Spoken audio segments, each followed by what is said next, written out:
దేవుడు మన పక్షమునుండగా మనకు విరోధి ఎవడు? చిన్న ప్రార్థన చేసుకుందామండి. పరలోకమందున మా తండ్రి, యవనస్తులైన మేమందరం తండ్రి, దుష్టుని యొక్క ఆలోచనలో, వాడి యొక్క వ్యామోహంలో పడిపోకుండా మీ వాక్యంలో ఆనందించడానికి, మా బ్రతుకులను మరింతగా వెలిగించుకోవడానికి, మమ్మల్ని మేము పవిత్రపరచుకోవడానికి, లోకానికి ప్రత్యేకమైన ఈ దినాన్ని మీ కొరకు మేము ప్రత్యేకపరచుకొని మమ్మల్ని మేము సిద్ధం చేసుకున్న తండ్రి, మా జీవితాల్లో, మా యవ్వన కార్యక్రమాల్లో ఏమి జరిగినా మీకు మహిమార్థంగా జరిగించడానికి మీ వాక్యాన్ని మాకు వెలుగుగా కనుపరుస్తూ ఇప్పటికే మమ్మల్ని నడిపిస్తూ మరింత లోతుల్లోనికి పవిత్రతకు మాదిరిగా బ్రతకడానికి ఈ దినాన్ని కూడా యవనస్తులైన మా అందరితో ముఖాముఖిగా మీరు మాట్లాడతారని ఎదురు చూస్తూ ప్రతి ఒక్కరి జీవితాల్లో మీరు ఇచ్చేయించుచున్న ఆ కార్యమును వారి జీవితంలో ప్రధానమైన పాత్రను పోషిస్తూ తమను తాము మీకు అర్పణగా సిద్ధం చేసుకోవడానికి మీరే ప్రతి ఒక్కరితో మీ పరిశుద్ధాత్మ సహాయంతో రగులుస్తారని ఎదురు చూస్తూ ఈ చిన్ని ప్రార్థన క్రీస్తున్నామన్న సమర్పిస్తున్నాము తండ్రి. ఆమేన్. చాలా సంతోషం. వండర్ఫుల్ న్యూస్ ఏంటంటే అన్ని యూత్ తరగతుల కన్నా ఈ తరగతికి జనం ఎక్కువ వచ్చారు. అంటే స్పెషల్ డే అనా ఏందో నాకు తెలియదు. మరి ప్రతి ఎవ్రీ మంత్ మనకు జరుగుతున్న ఈ ఈవెంట్లో చాలా బాగా అరేంజ్ చేసేవాళ్ళం, భోజనాలు ఇవన్నీ. ఈరోజు ఏమి అరేంజ్ చేయలేదు, కానీ జనం ఎక్కువ వచ్చారు. అయితే ఒక బ్రహ్మాండమైన కొన్ని ప్రాముఖ్యమైన సంగతులు మనం ఆలోచించాలి ఈ ప్రత్యేకమైన దినంలో. మరి ముఖ్యంగా మనకు ప్రత్యేకమైనది కాదు, లోకానికి. ఏమిటా ప్రత్యేకమైన దినము అంటే ప్రేమికుల దినోత్సవం. ప్రేమికులకు ఒక రోజు ఏర్పాటు చేసుకున్నారు క్యాలెండర్లో. నిజానికి దీనికి టైటిల్ పెట్టచ్చు, కానీ టైటిల్ అవసరం లేదనుకుని పదజాలం వాడడం జరుగుతుంది. యువత, ప్రేమకు అర్థం నీకు తెలుసా? తెలియదు. యువతకు ప్రేమకు అర్థం అనగానే వారిని అడిగి చూడండి, వాళ్ళ దగ్గర సరే అయిన సమాధానాలు.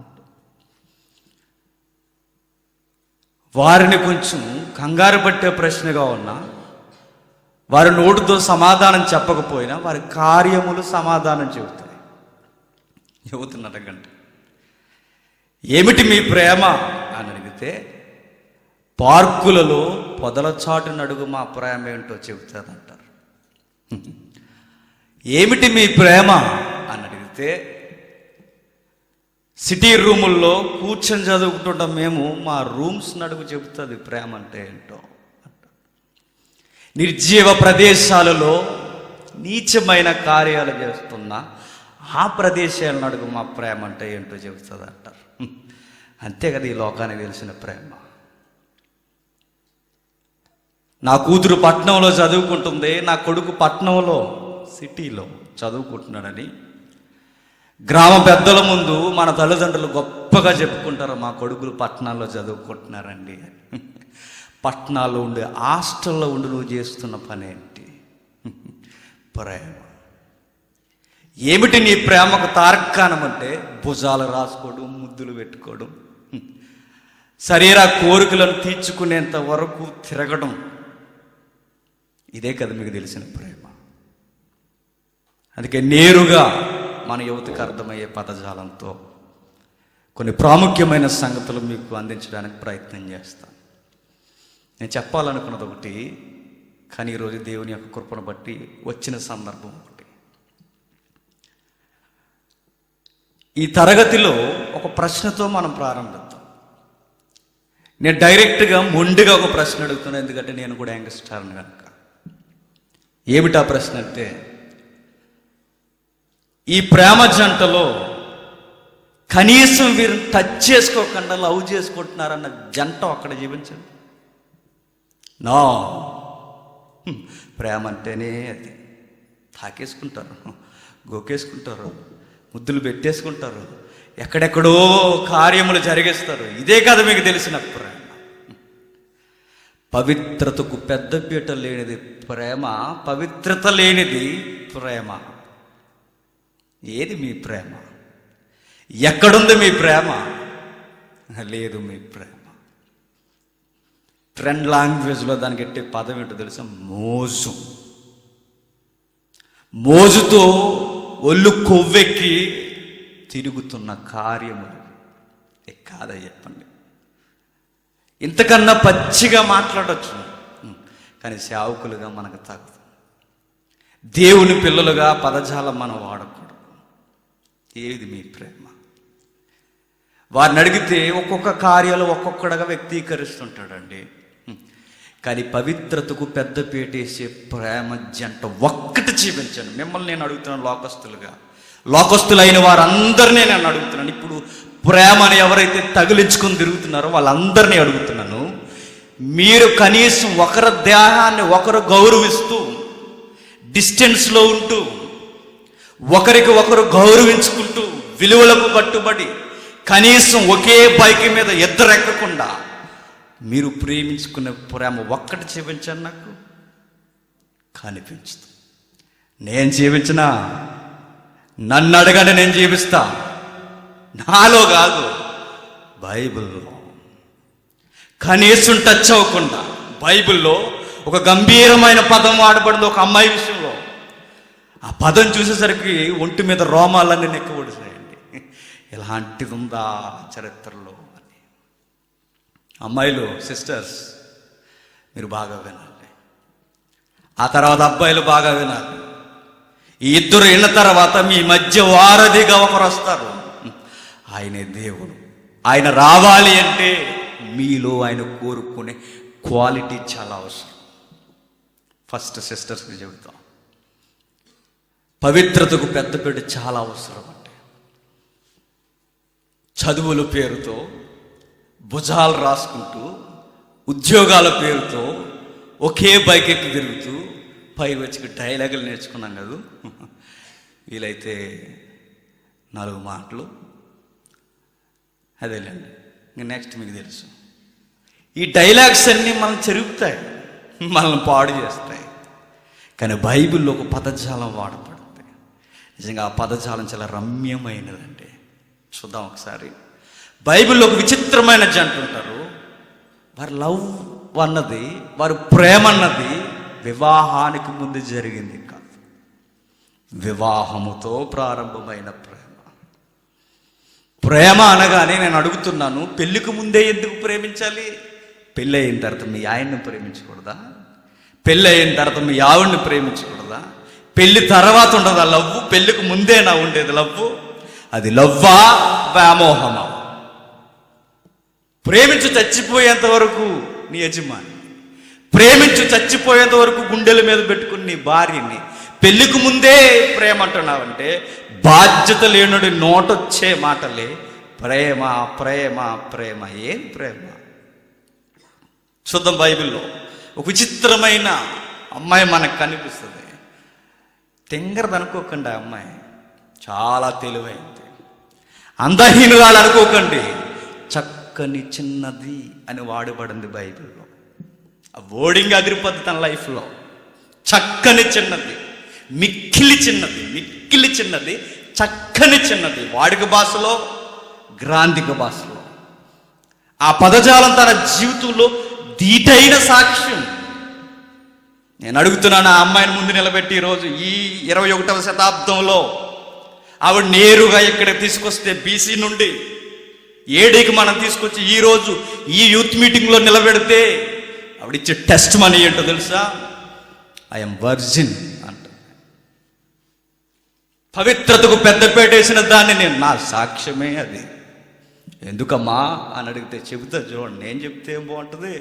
ఆదికాండం 24వ అధ్యాయం, ఆదికాండం 24వ అధ్యాయం 15-16 వచనాలు.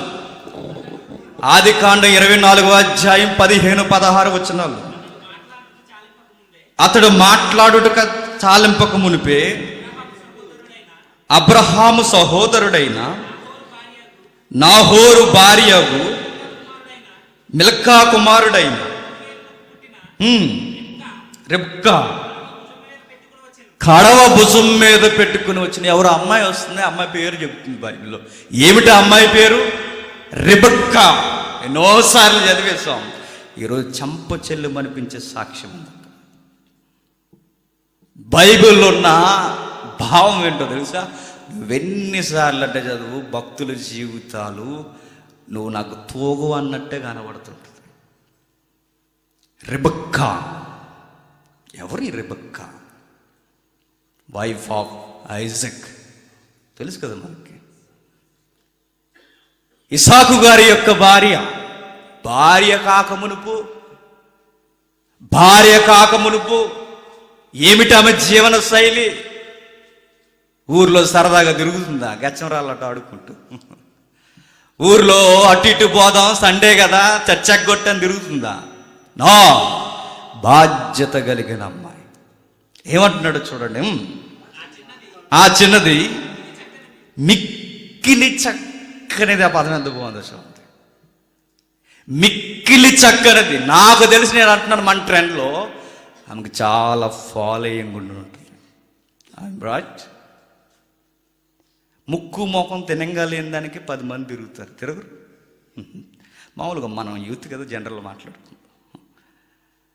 మామూలుగా ఉన్న ఆవిడకి ఎంతమంది ఫాలోయింగ్ అంటే బైబిల్ ఇస్తున్న స్టేట్మెంట్ మిక్కిలి చక్కనిది, మిక్కిలి చక్కనిది, మిక్కిలి చక్కనిది. అంత అందంగా ఉంటుందా అంటున్నాడు గ్రంథకర్త. ఉంటే నెక్స్ట్ పదం మనకు సవాల్ చేసింది. ఆమె కన్యక, ఏ పురుషుడును ఆమెను కూడలేదు. అందగత్తే. నెక్స్ట్ కన్యా. అక్కడతో మనకు అర్థమవుదని ఏ పురుషునితో పాపం చేయనది. వాడికి భాషలో చూడండి, భలే ఉంటుందండి వాడికి భాషలో. ఆ అమ్మాయి చాలా చక్కనిది. ఆమె కన్య, పురుష స్పర్శ ఎరుగనిది. ఏంటి దాని అర్థం? ఏంటి? టచింగ్ కూడా తెలియదట ఎవరితో. మన ట్రెండ్లో మన ఫ్యాషన్ ఏంటో తెలుసా? ఊరికే సెకండ్లు ఇచ్చేస్తాం. Sister, my dear sisters, please observe. Seconds ఇచ్చేస్తాం, భుజాలు రాసేసుకుంటాం, బల్లెక్కి తిరిగేస్తాం. రిబక్కా అంటుంది, నో టచ్. నా లిటిల్ ఫింగర్ కూడా ఎవడ తాకలేదు అంటుంది. నా చిటికి నెలువు కూడా ఎవడ తాకడానికి వీల్లేదంటుంది. పవిత్రతకు పెద్ద పీట. స్పర్శ తెలియదంటండి, పురుషుల స్పర్శ. పదం ఎలా ఉందో కానీ మీకు, ఈ 21వ శతాబ్దంలో ప్రతి అమ్మాయిని రెబెక్కా జీవితం సవాల్ చేస్తుంది. చేయట్లా? చదువుల పేరుతో రకరకాలుగా తిరుగుతాం. ఫ్రెండ్లీనెస్ అండి, ఆ మాత్రం ఉండదా అంటాం. మనం అడిగితే సిస్టర్ అట్లా ఉండకూడదు మనం అంటే, అరే సెకండ్ ఇచ్చుకోవడం తప్పు అంటుంది రెబెక్కా. అంట్లా తున్నపోతుల్లా తినేసిన వాళ్ళు మగళ్ళు, వాళ్ళతో కిచ్చాపాటి వేయడానికి పక్కన కూర్చుని వాడి శ్వాస తగులుతుంది. కనీసం నీకు అర్థమవుతుందా? లేదు. బైకులు ఎక్కుతారు, చదువుల పేరుతో తిరుగుతారు. రెబెక్కాని వెళ్ళి అడగండి. ఒకవేళ ఇప్పటిగా ఆవిడని పిలిచి టెస్ట్ మనీ ఇవ్వమ్మా రెబెక్కాని అడిగితే ఆవిడంటది, నన్ను ఎవరో తాకడానికి ఫీల్ లేదండి అంటుంది. అని అడిగితే ఏమంటుంది తెలుసా? నన్ను కట్టుకోబోయేవాడు తప్ప నా దేహాన్ని ఎవ్వడు టచ్ చేయడానికి వీల్లేదు. ఇది సవాల్. నన్ను మనుమాడబోయేవాడు, నా పెనిమిటి తప్ప ఇంకెవ్వడు నా దేహాన్ని ముట్టుకోకూడదు. ఈ సూత్రం ప్రేమ జంటలు పాటిస్తున్నాయా? కుక్కలేనయ్యో, నాకు కొన్ని సీజన్ ఉంటుంది అట్లా. అంతకన్నా దారుణం కాదు. వారిని అడిగి చూడండి, ఎక్కడండి వాళ్ళకి పవిత్రత? బళ్ళు మీద వెళుతున్నప్పుడు బైకులు వేసుకెళ్తుంటారు చూసారా? వెహికల్ చెకింగ్ అది జరుగుతున్నప్పుడు చూడండి జంటలని. వాళ్ళు బైక్ మీద కూర్చున్నప్పుడు అరే 10 కళ్ళు చూస్తున్నాయి, సరిగ్గా కూర్చోవాలడు. కనీసపు సెన్స్ పనిచేయదా? వాళ్ళకు పనిచేసే సెన్స్ ఏంటో తెలుసా? వారి దేహాలను తాక్కోవాలి, వారి కామభిలాషను తీర్చేసుకోవాలి. అదే వాళ్ళకి తెలిసిన ప్రేమ. ఒకడు చూసి ఆనందిస్తాడట, ఒకడు తాక ఆనందిస్తాడట. ఈ రెండు రకాల మనుషులు అన్నమాట. రెబెక్కా చూడండి ఏమంటుందో, రెబెక్కాను చూడండి ఏమంటుందో మరలా. ఆ చిన్నది మిక్కిలి చక్కనిది, ఆమె కన్యక, ఏ పురుషుడును ఆమెను కూడలేదు. ఆమె మిక్కిలి చక్కనిది, మిక్కిలి చక్కనిది, మిక్కిలి చక్కనిది. ఏ పురుషుని యొక్క స్పర్శ ఆమెకు తెలియదు. మీకు ఒక మొండు ప్రశ్న రావాలి, నేనింత నిక్కర్స్గా ఉంటే ఏంటండి లాభం? కనీసం ఫ్రెండ్స్ ఉండరా, కనీసం మాట్లాడరా, కనీసం తిరగరా, కనీసం బైక్ ఎక్కరా అని నువ్వు నన్ను డైరెక్ట్ క్వశ్చన్ అడిగితే ఒక బ్రదర్గా చెప్తున్నాను, నువ్వు అక్కడ ఇంపార్టెంట్ అయ్యి నీకు దేవుడు ఇంపార్టెంట్ ఇస్తాడు. ఈ మాట అండర్లైన్ చేసుకోవాలి. నువ్వెక్కడెక్కడ ఇంపార్టెన్స్ ఇవ్వడం నేర్చుకుంటావో అక్కడ దేవుడు నీకు ఇంపార్టెన్స్ ఇస్తాడు. ఇచ్చాడు ఈ చక్కని చిన్నదానికి. ఇంత మంచిదానికి తాగుబోతాడు వచ్చాడండి పెండ్లికి అని ఉందా బైబిల్లో? నో. ఇంత మంచి అమ్మాయికి, ఇంత క్యారెక్టర్కి పెద్ద పెట్టేసా అమ్మాయికి మంచి భర్తలా రాలేదన్న చరిత్ర చెబుతుందా? నో. చక్కని దానికి వచ్చిన భర్త పేరు ఏంటో తెలుసు? పేరే వండరు అక్కడ. ఐజాక్, స్మైల్ బాయ్ అని అర్థం. స్మైల్ బాయ్ అంటే ఇస్సాకు అంటే నవ్వు, ఐజాక్ అంటే స్మైల్. ఆయన పేరే చాలు పెళ్ళికోట్లు అదిరిపోద్ది. పుల్లయ్య ఏరయ్య కదా ఆయన పేరు, స్మైల్ బాయ్. మా ఆయన పేరు ఏంటో తెలుసా? స్మైల్ అని చెప్పుకోవచ్చు. అవి ఇచ్చే ఇంపార్టెన్స్ చూడండి. భర్త ఎలాంటి భర్తను దేవుడు ఇస్తున్నాడో చూడండి ఆమెకి. నువ్వు విలువలతో ఉంటే దేవుడు నీకు విలువనిస్తాడు. నువ్వు పవిత్రతకు పెద్దపేటేస్తే నీకు దేవుడు పెద్దపేటేస్తాడు. అదే అదే అదే చెప్తుంది మన లాంగ్వేజ్లో. ఇందాక చెప్పిన సూత్రం. సరదాగా 4 మాటలు మాట్లాడరాదు అని అడిగితే అంటది, 4 మాటలు కప్పులేదు, ఖాళీ కొప్పు కూడా ఎవరు నీకు అంటది. ఏం చేసినా మా ఆయనే అంటుంది. నేను అడుగుతున్నాను యంగ్స్టార్స్ని అందరినీ, ఎందుకు ప్రేమించుకుంటారు అసలు? Direct question. ఎందుకు ప్రేమించుకుంటారు? పెళ్లి చేసుకోవడానికి కదా, అంతేనా? కొండకి దూకేయడానికి? పెళ్లి చేసుకోవడానికి. మరి పెళ్లి చేసుకోవడానికి ప్రేమ అయితే పెళ్లి చేసుకుని ప్రేమించుకోండి. ప్రేమ పెళ్ళి ఎందుకు నిలబట్టలేదు? ఎందుకంటే దూరంగా ఉన్న సామెత, దూరంగా ఉన్నప్పుడు నునుపు, దగ్గరికి పెళ్లి పేరుతో వచ్చిన తర్వాత అన్నీ గురుకు. అప్పుడు అర్థమవుద్ది, నువ్వు ఇదా అనుకున్నాను, నువ్వు ఇదా అని. అర్థమవుతుందా? నువ్వు పెద్ద సూపర్ మ్యాన్ అనుకున్నాను, నువ్వు సూపర్ మ్యాన్ కాదు, నువ్వు వెరీ డేంజరస్ కిలాడియన్ మ్యాన్ అని నాకు అర్థమవుతుంది. మన లాంగ్వేజ్లోనికి రెబెక్కాని తీసుకొస్తే నేను అంటాను, కనీసం ఎవరికి వాట్సాప్ మెసేజ్ కూడా పెట్టదు. అది రెబెక్కా. తనకు ఫేస్బుక్లో అబ్బాయిల ఫ్రెండ్సే ఉండరు. ఎవరికి? రెబెక్కాకి. నీకు స్త్రీలు ఎక్కువ, పురుషులు ఎక్కువ. నీకు స్త్రీలు ఎక్కువ, పురుషులు తక్కువ. నేను అడుగుతున్నా, ఏది లవ్వు, ఏది పవిత్రత? ఫేస్బుక్లో తనకు ఫ్రెండ్స్ ఉండరు, కనీసం వాట్సాప్లో మెసేజ్ పెట్టదు. నన్ను అడిగితే ఆవిడ ఫోనే వాడదు. ఎవరు?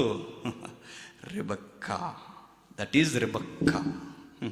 ఈవిని గూర్చి పోలికలు 1-2 లేవు బైబిల్లో. పోల్చి మాట్లాడడం మొదలు పెడితే సంఘమే ఎగ్జాంపుల్గా తీసుకుంది. తెలుసా? సంఘమే పోల్చుకుంది రెబెక్కాతో. అంత మంచి మిక్కిలి చక్కని చిన్నది ఈ అమ్మాయి. మళ్ళా చదువుతాము ఒకసారి. ఆ చిన్నది మిక్కిలి చక్కనిది, ఆమె కన్యక, ఏ పురుషుడును ఆమెను కూడలేదు. ఆమె ఆ బావిలోనికి దిగిపోయి కడవను నీళ్ళలోకి నింపి ఎక్కిరాగా ఆ సేవకుడు ఆమెను ఎదుర్కొనుటకు పరిగెత్తి, అందుకామె అయ్యా త్రాగమని చెప్పి త్వరగా తన కడవను చేతి మీదకి దించుకుని అతనికి దాహం ఇచ్చిన సందర్భం చదివాం కదా, జాగ్రత్తగా వెళ్ళండి. రెబెక్కాకి ప్రత్యేకత ఏంటంటే ఆమె ఎవరితో మాట్లాడదు. ప్లస్ అబ్జర్వ్ చేయండి, కానీ ఒక ఎలియాజర్ అనే వ్యక్తితో మాట్లాడుతుంది. ఎందుకు? ఆయన యంగ్స్టర్ కాదు కనుక. పెద్ద అయినా వాడబడిన పదం ఏంటో తెలుసా? అయ్యా అంటది. సార్ అని ఎవరిని అంటాం? సమకాలీకులను పెద్దవారిని అంటాం. పెద్దవాడు కనుక పెద్దవాడు గౌరవిస్తుంది.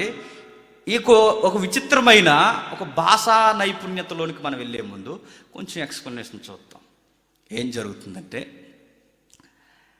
ఇంత పవిత్రతకు పెద్ద పెట్టేస్తుంది. ఇప్పుడు మీకు నేను చెప్పే సలహా, పౌలు గారు ఇచ్చే సలహా లాంటిది ఆజ్ఞ కాదు కానీ సలహా అన్నమాట. ఎందుకు మనం పవిత్రంగా ఉండాలి అంటే ఒక కసి ఉండాలండి.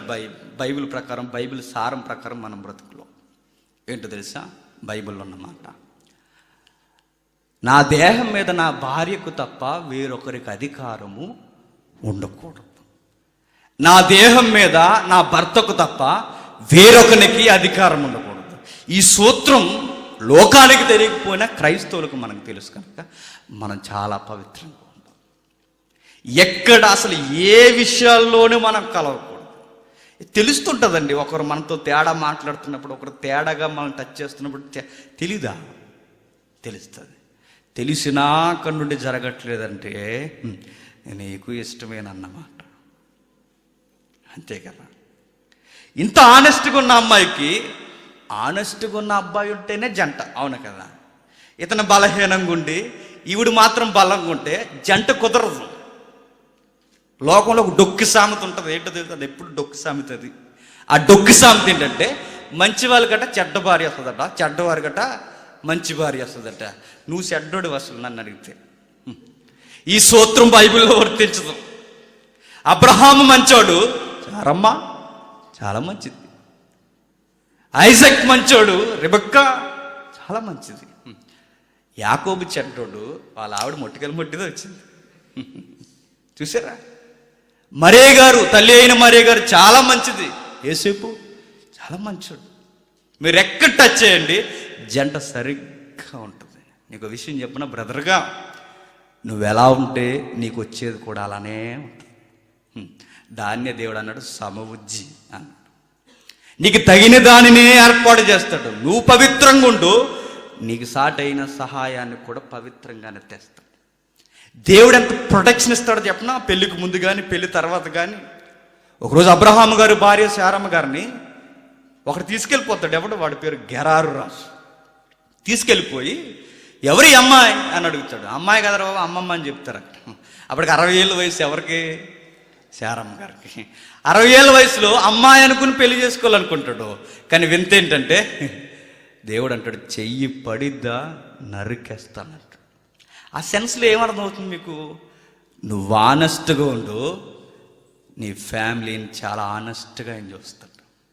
Don't worry. నువ్వు ఆఫీస్కి పోయి ఇంటికాడ ఏం జరిగిపోతుందని నో టెన్షన్. అర్థం వాళ్ళకి అర్థమవుతుంది. నువ్వు ఎక్కడికో పనికెళ్ళి, లేదా నువ్వు ఇంట్లో ఉండి మా ఆయన బయటికి వెళ్ళిపోవడం ఏం జరుగుతుందో నో బీపీ షుగరు, ఏం అవసరం లేదు. ఎందుకో తెలుసా? మిమ్మల్ని కాపాడేవాడు. మీలో పవిత్రతకు పెద్దపీట వేసుకోండి. మీరు దేవునికి ఇవ్వాల్సిన ఇంపార్టెన్స్ ఇవ్వండి. మీకు ప్రొటెక్షన్ ఆయన ఇస్తాడు. రెబెక్కా ఇంత పవిత్రత తీసుకుంటుందంటే దేవుడు సమకాలీన అబ్బాయినే తీసుకొచ్చాడు. ఆ అబ్బాయి పేరే సూపరు. ఆ అబ్బాయి బాగోడంటే చాలా అందంగా ఉంటాడు. ఇస్సాకు కూడా అందగాడు. ఈ అమ్మాయికి పవిత్రతకి ఎంత పెద్ద పెట్టేస్తే ఆ అబ్బాయి ఎలా అంటాడు చెప్పిన 2 మాటల్లో. వాళ్ళ నాయన తండ్రి అబ్రహాం బహువృద్ధుడైనప్పుడు దేవుడు టెస్ట్ పెడతాడు. మనకు తెలుసు కదా, చదవద్దులేండి.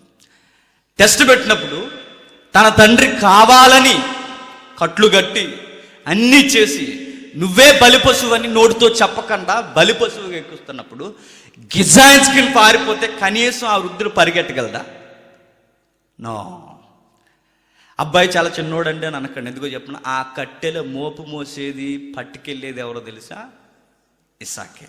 పోనీ అది కూడా మనకి బేస్ లేకపోతే బలికి గొర్రె పిల్ల కావాలన్న కనీసపు అవగాహన ఎవరికి ఉంది?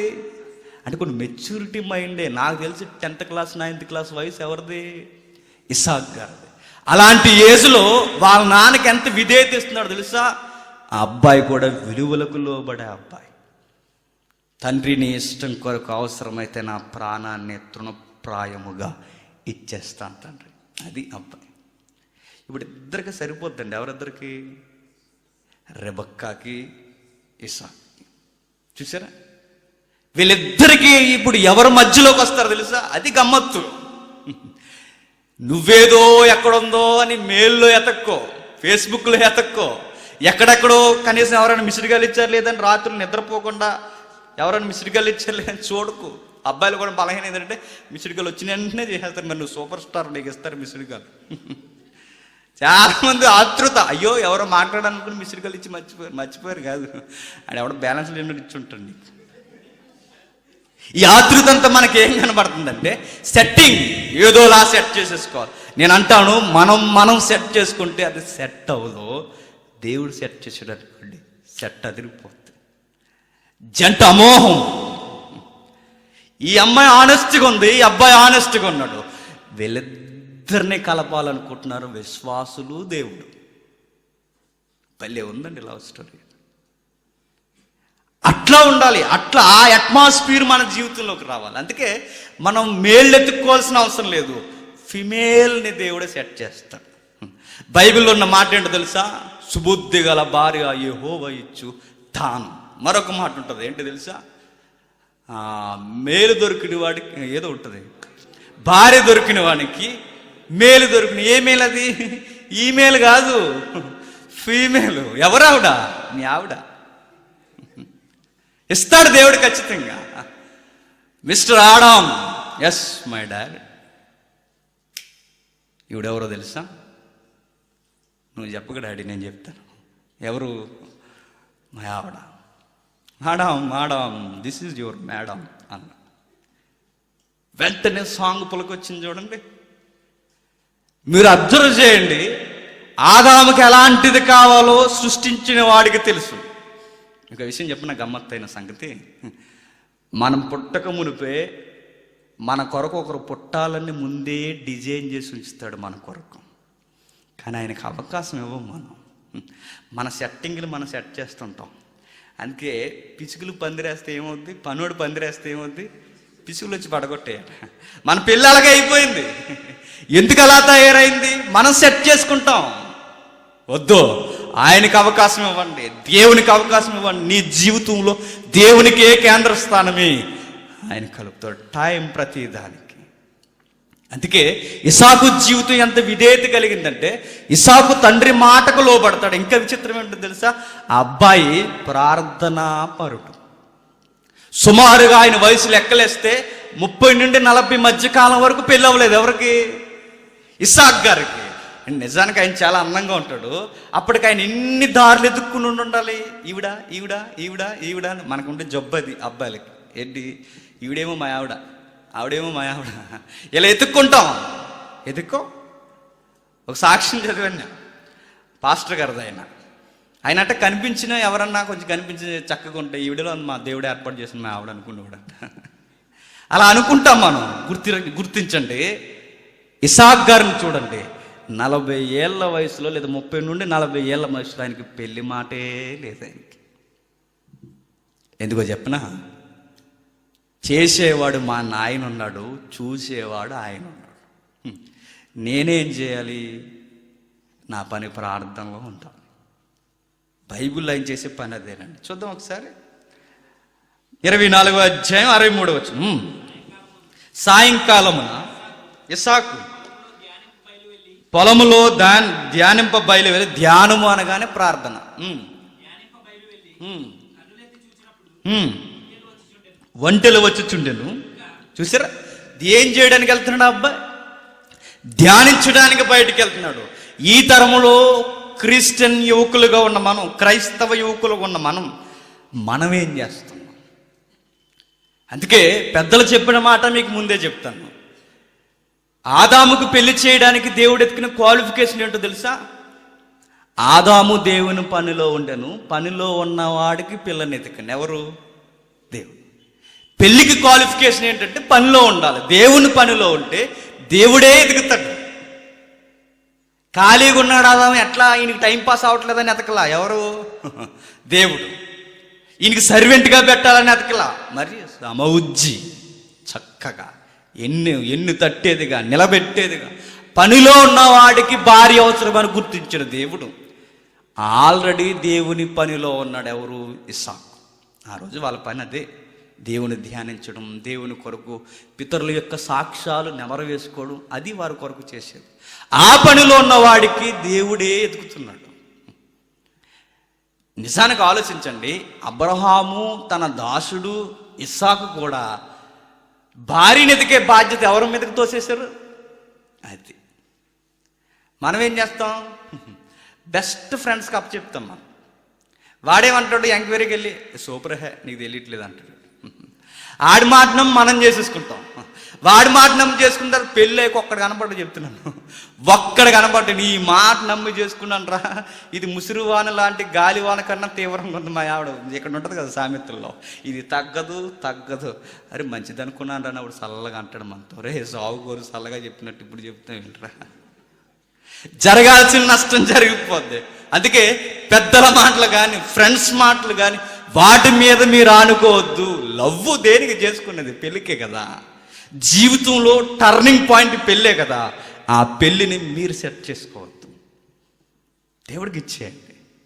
పుట్టించిన వాడికి తెలియదండి ఎవరెవరు జంటగా ఉండాలో. మనం అడగకుండానే ఆయన పుట్టించాడు కదా, మనం అడగకుండానే ఇంత ప్రకృతిని సృష్టించాడు కదా. ఆయనకి తెలీదా మన పక్కన ఎవరు ఉండాలో? అన్నీ తెలిసిన ఆయనకి అప్పగించడం ముఖ్యం, హృదయాలు ఎరిగిన దేవునికి అప్పగించడం ముఖ్యం. మనల్ని మనం ఎత్తుక్కుంటూ మనకు మనం జంటలు ఎత్తుకోవడం అమాయకత్వం. అందుకే ఇస్సాకుకి అసలు పెళ్లి గొడవే లేదు. సాయంత్రం అయితే ప్రార్థన, ఉదయం అయితే తండ్రి యొక్క పనులు, మిగిలిన కార్యక్రమాలు, ఇవే పనులు ఆయనకి. రోజు దినచర్య ఇదే. మనం చేసేదే ఉంది. మనం చేసే పనులు ఒకటా రెండా చెప్పుకోవడానికి.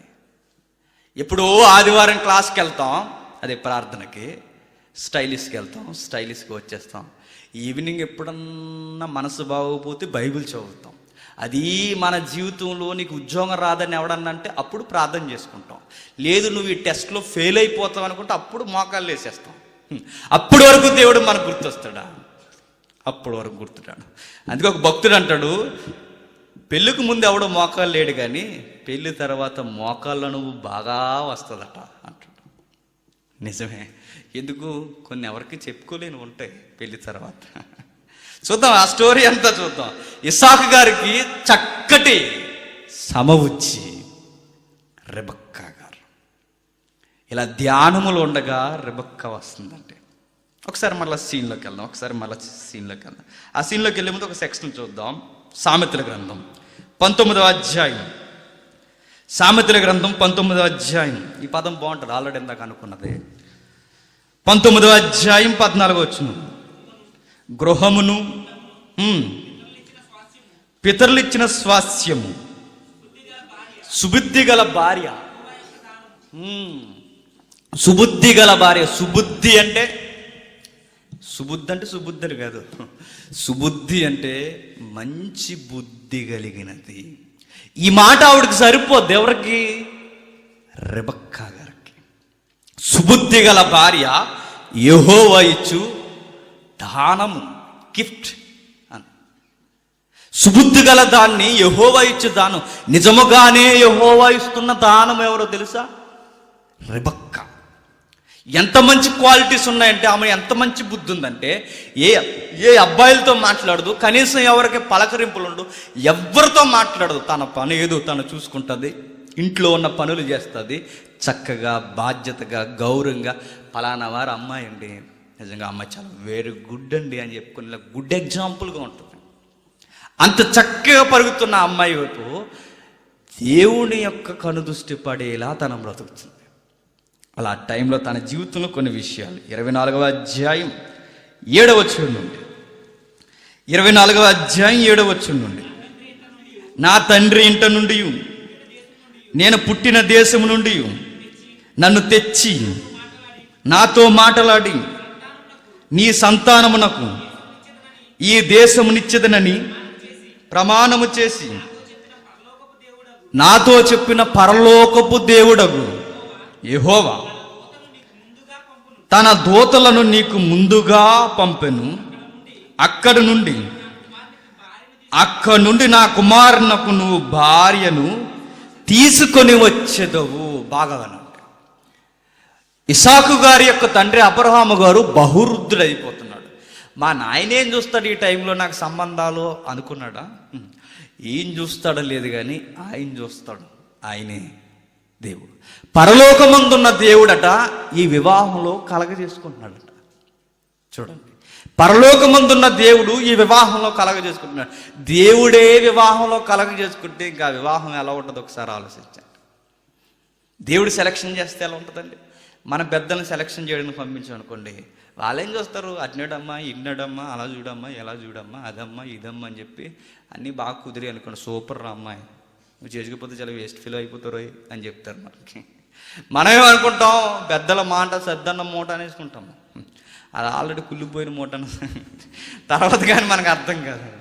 నిజమే, పెద్దలను గౌరవించడం కాదంట్లా, కానీ కొన్ని విషయాల్లో పెద్దలు దేవుని కన్నా ఎక్కువ. కొన్ని విషయాలు జీవితంలో కొన్ని ప్రాముఖ్యమైన సంగతులు, అది దేవునికి అప్పగించవలసిన సంగతులు, అది దేవునికి అప్పగించవలసిన సంగతి. అందుకే దేవుడు కలగజేసుకుంటున్నాడంట. మరొక మాట 12వ వచనం నుండి సందర్భం జాగ్రత్తగా వినండి. నా యజమానుడు అబ్రహాము దేవుడైన యెహోవా నేనొచ్చిన కార్యమును త్వరలో సఫలము చేసి నా యజమానుడు అబ్రహాము మీద అనుగ్రహము చూపు. ఆ మాట చూడండి, ఏం జరుగుతుందో తెలిసి ఇప్పుడు మనం చదువుతున్న వచనంలో ఒక అబ్బాయిని జత చేయడానికి లేదా వివాహం చేయడానికి దేవుని యొక్క పేరు ప్రస్తావింపబడుతుంది. మరి ముఖ్యంగా ప్రార్థన, మోకాళ్ళ ప్రార్థన వస్తుంది. చూడండి, పెళ్ళికి ఇన్ని అవసరం. చూశాను, బాగుంది, తిరిగేస్తానంటే అది పెళ్ళి అనరు, దాన్ని వ్యామోహం అంటారు. దాన్ని ఎప్పుడు చెప్పే డైలాగ్ ఒకటి చెప్తున్నా, పెళ్ళికి ముందు ఇలా అనుకుంటారు డైలాగ్స్. ఏమని చెప్పినా, నువ్వు లేకపోతే ఇక నేను లేను, ఇక నువ్వు లేకపోతే నేను ఉండలేను తెలుసా అని చెప్తాడు. పెళ్ళైన తర్వాత అంటాడట, నువ్వింట్లో ఉన్నావు అనుకో, నేను ఏమనుకుంటున్నావు అంటాడు. ఏమైంది? డిమ్మని జ్ఞానం ఏమైంది అన్నమాట. ఇప్పుడు పెళ్ళైన తర్వాత అవుద్ది. ఆ గొడ్డు పరిస్థితి, ఆ వంగిపోయే పరిస్థితి మనకు రాకూడదంటే మన జీవితంలో కొన్ని స్కేళ్ళు కనబడుతున్నాయి, కొన్ని కొలతలు కనబడుతున్నాయి. చూడండి, దేవుని మీద అనుకునే మోకాళ్ళ ప్రార్థన. అంటే ఒక అమ్మాయిని ఒక అబ్బాయి సెట్ చేయడానికి ఇంత ప్రార్థన, అది ఇంత లగ్జరీ ఫ్యామిలీ ఎవరు? అబ్రహాం గారు ఫ్యామిలీ. నన్ను అడిగితే ఇప్పుడు మన భారతదేశంలో ముఖేష్ అంబానీ నెంబర్ 1 పొజిషన్లో ఉన్నాడు, రిలయన్స్. అలాంటి ముఖేష్ అంబానీని కలిపితే ఒక అబ్రహాం అవుతాడట. అది అబ్రహాం అంటే. అలాంటి అబ్రహాం గారికి కుమారుడికి పెళ్లి స్వయంవరం ప్రకటిస్తే ఎంతమంది వస్తారండి రింగులోకి? రారు. మేమండి అని చెప్పుకుంటారు, దొంగ సాక్ష్యాలు సహా వచ్చేస్తారు తెలుసా? రారా? 4 పైసలు సంబంధించి చిన్న ఉద్యోగం సంపాదిస్తేనే ఎంత కాంపిటీషన్ ఉంటుంది, మనకు ఉండదా? అలాంటిది దేశానికి రాజుగా వ్యవహరించవలసిన వ్యక్తి అబ్రహాము కొడుకు ఇస్సాకుకి పెళ్ళంటే ఒక్కసారి పిలుపునిస్తే ఎంతమంది వస్తారంటే. కానీ ఆ కుటుంబం ఇవ్వదు. ఎందుకో తెలుసా? ఆ కుటుంబం అక్కడ వరకు వెళ్ళడానికి కారణం ఒకడున్నారు, ఆయనే దేవుడు. ఆ దేవునికి అప్పగిస్తున్నారు. చూడండి, పెళ్ళి ప్రార్థన చేస్తున్నాడు అంటండి. ప్రార్థన నిజానికి వెళ్ళిన ఎలియాజరు ఎవరైతే ఉన్నాడో, ఆ వెళ్ళిన ఎలియాజరు ఇంటింటా చెక్ చేయొచ్చు, తన యొక్క జ్ఞానాన్ని ఉపయోగించవచ్చు, ఎన్నో చేయొచ్చు, కానీ అవేమీ చేయట్లా. దేవునికే అప్పగిస్తున్నాడు. దేవా, నీ దాసుడైన అబ్రహాం ఎట్టివాడో నీకు తెలుసు, నీ ఎదుట ఎలా నడుచుకుంటున్నాడో నీకు తెలుసు, తన కుమారుడును ఆయన కూడా ఎట్టివాడో నీకు తెలుసు ప్రభు. ఆ చక్కటి కుటుంబానికి కోడలను వద్దు కానీ ఒక మంచి కూతురిని ప్రభు. అది ప్రార్థన సార్. దేవుడికి అలాంటి ప్రార్థన చేస్తే రిజల్ట్ ఇవ్వకుండా ఉంటాడు. మనమేం చేస్తాం? మన ఇంటికి కోడలు రావాలంటేనే బాగా తేవాలి. ఏంటయ్యి? దిశ మారిపోవాలి. నిజంగానే మారిపోద్ది ఆవిడ వచ్చాక. పొయ్యి మారిపోద్ది, మీ ఫ్యామిలీ మారిపోద్ది, గోల కట్టేసుకుంటారు. నిజంగానే మారిపోతే ఆవిడ వచ్చిన తర్వాత. మారిపోవా? కనీసం మీ అమ్మ నాన్నకు కూడా టైంకి భోజనం పెట్టదు. నిజం ఇవన్నీ జరుగుతాయి. దేవుడు లేకుండా మన కుటుంబంలోనికి ఏదో ఆశలతో తెచ్చుకుంటాం. పైసలని, కలర్ అని, అదని, ఇదని ఏవో కొలతలు తెచ్చుకుంటాం.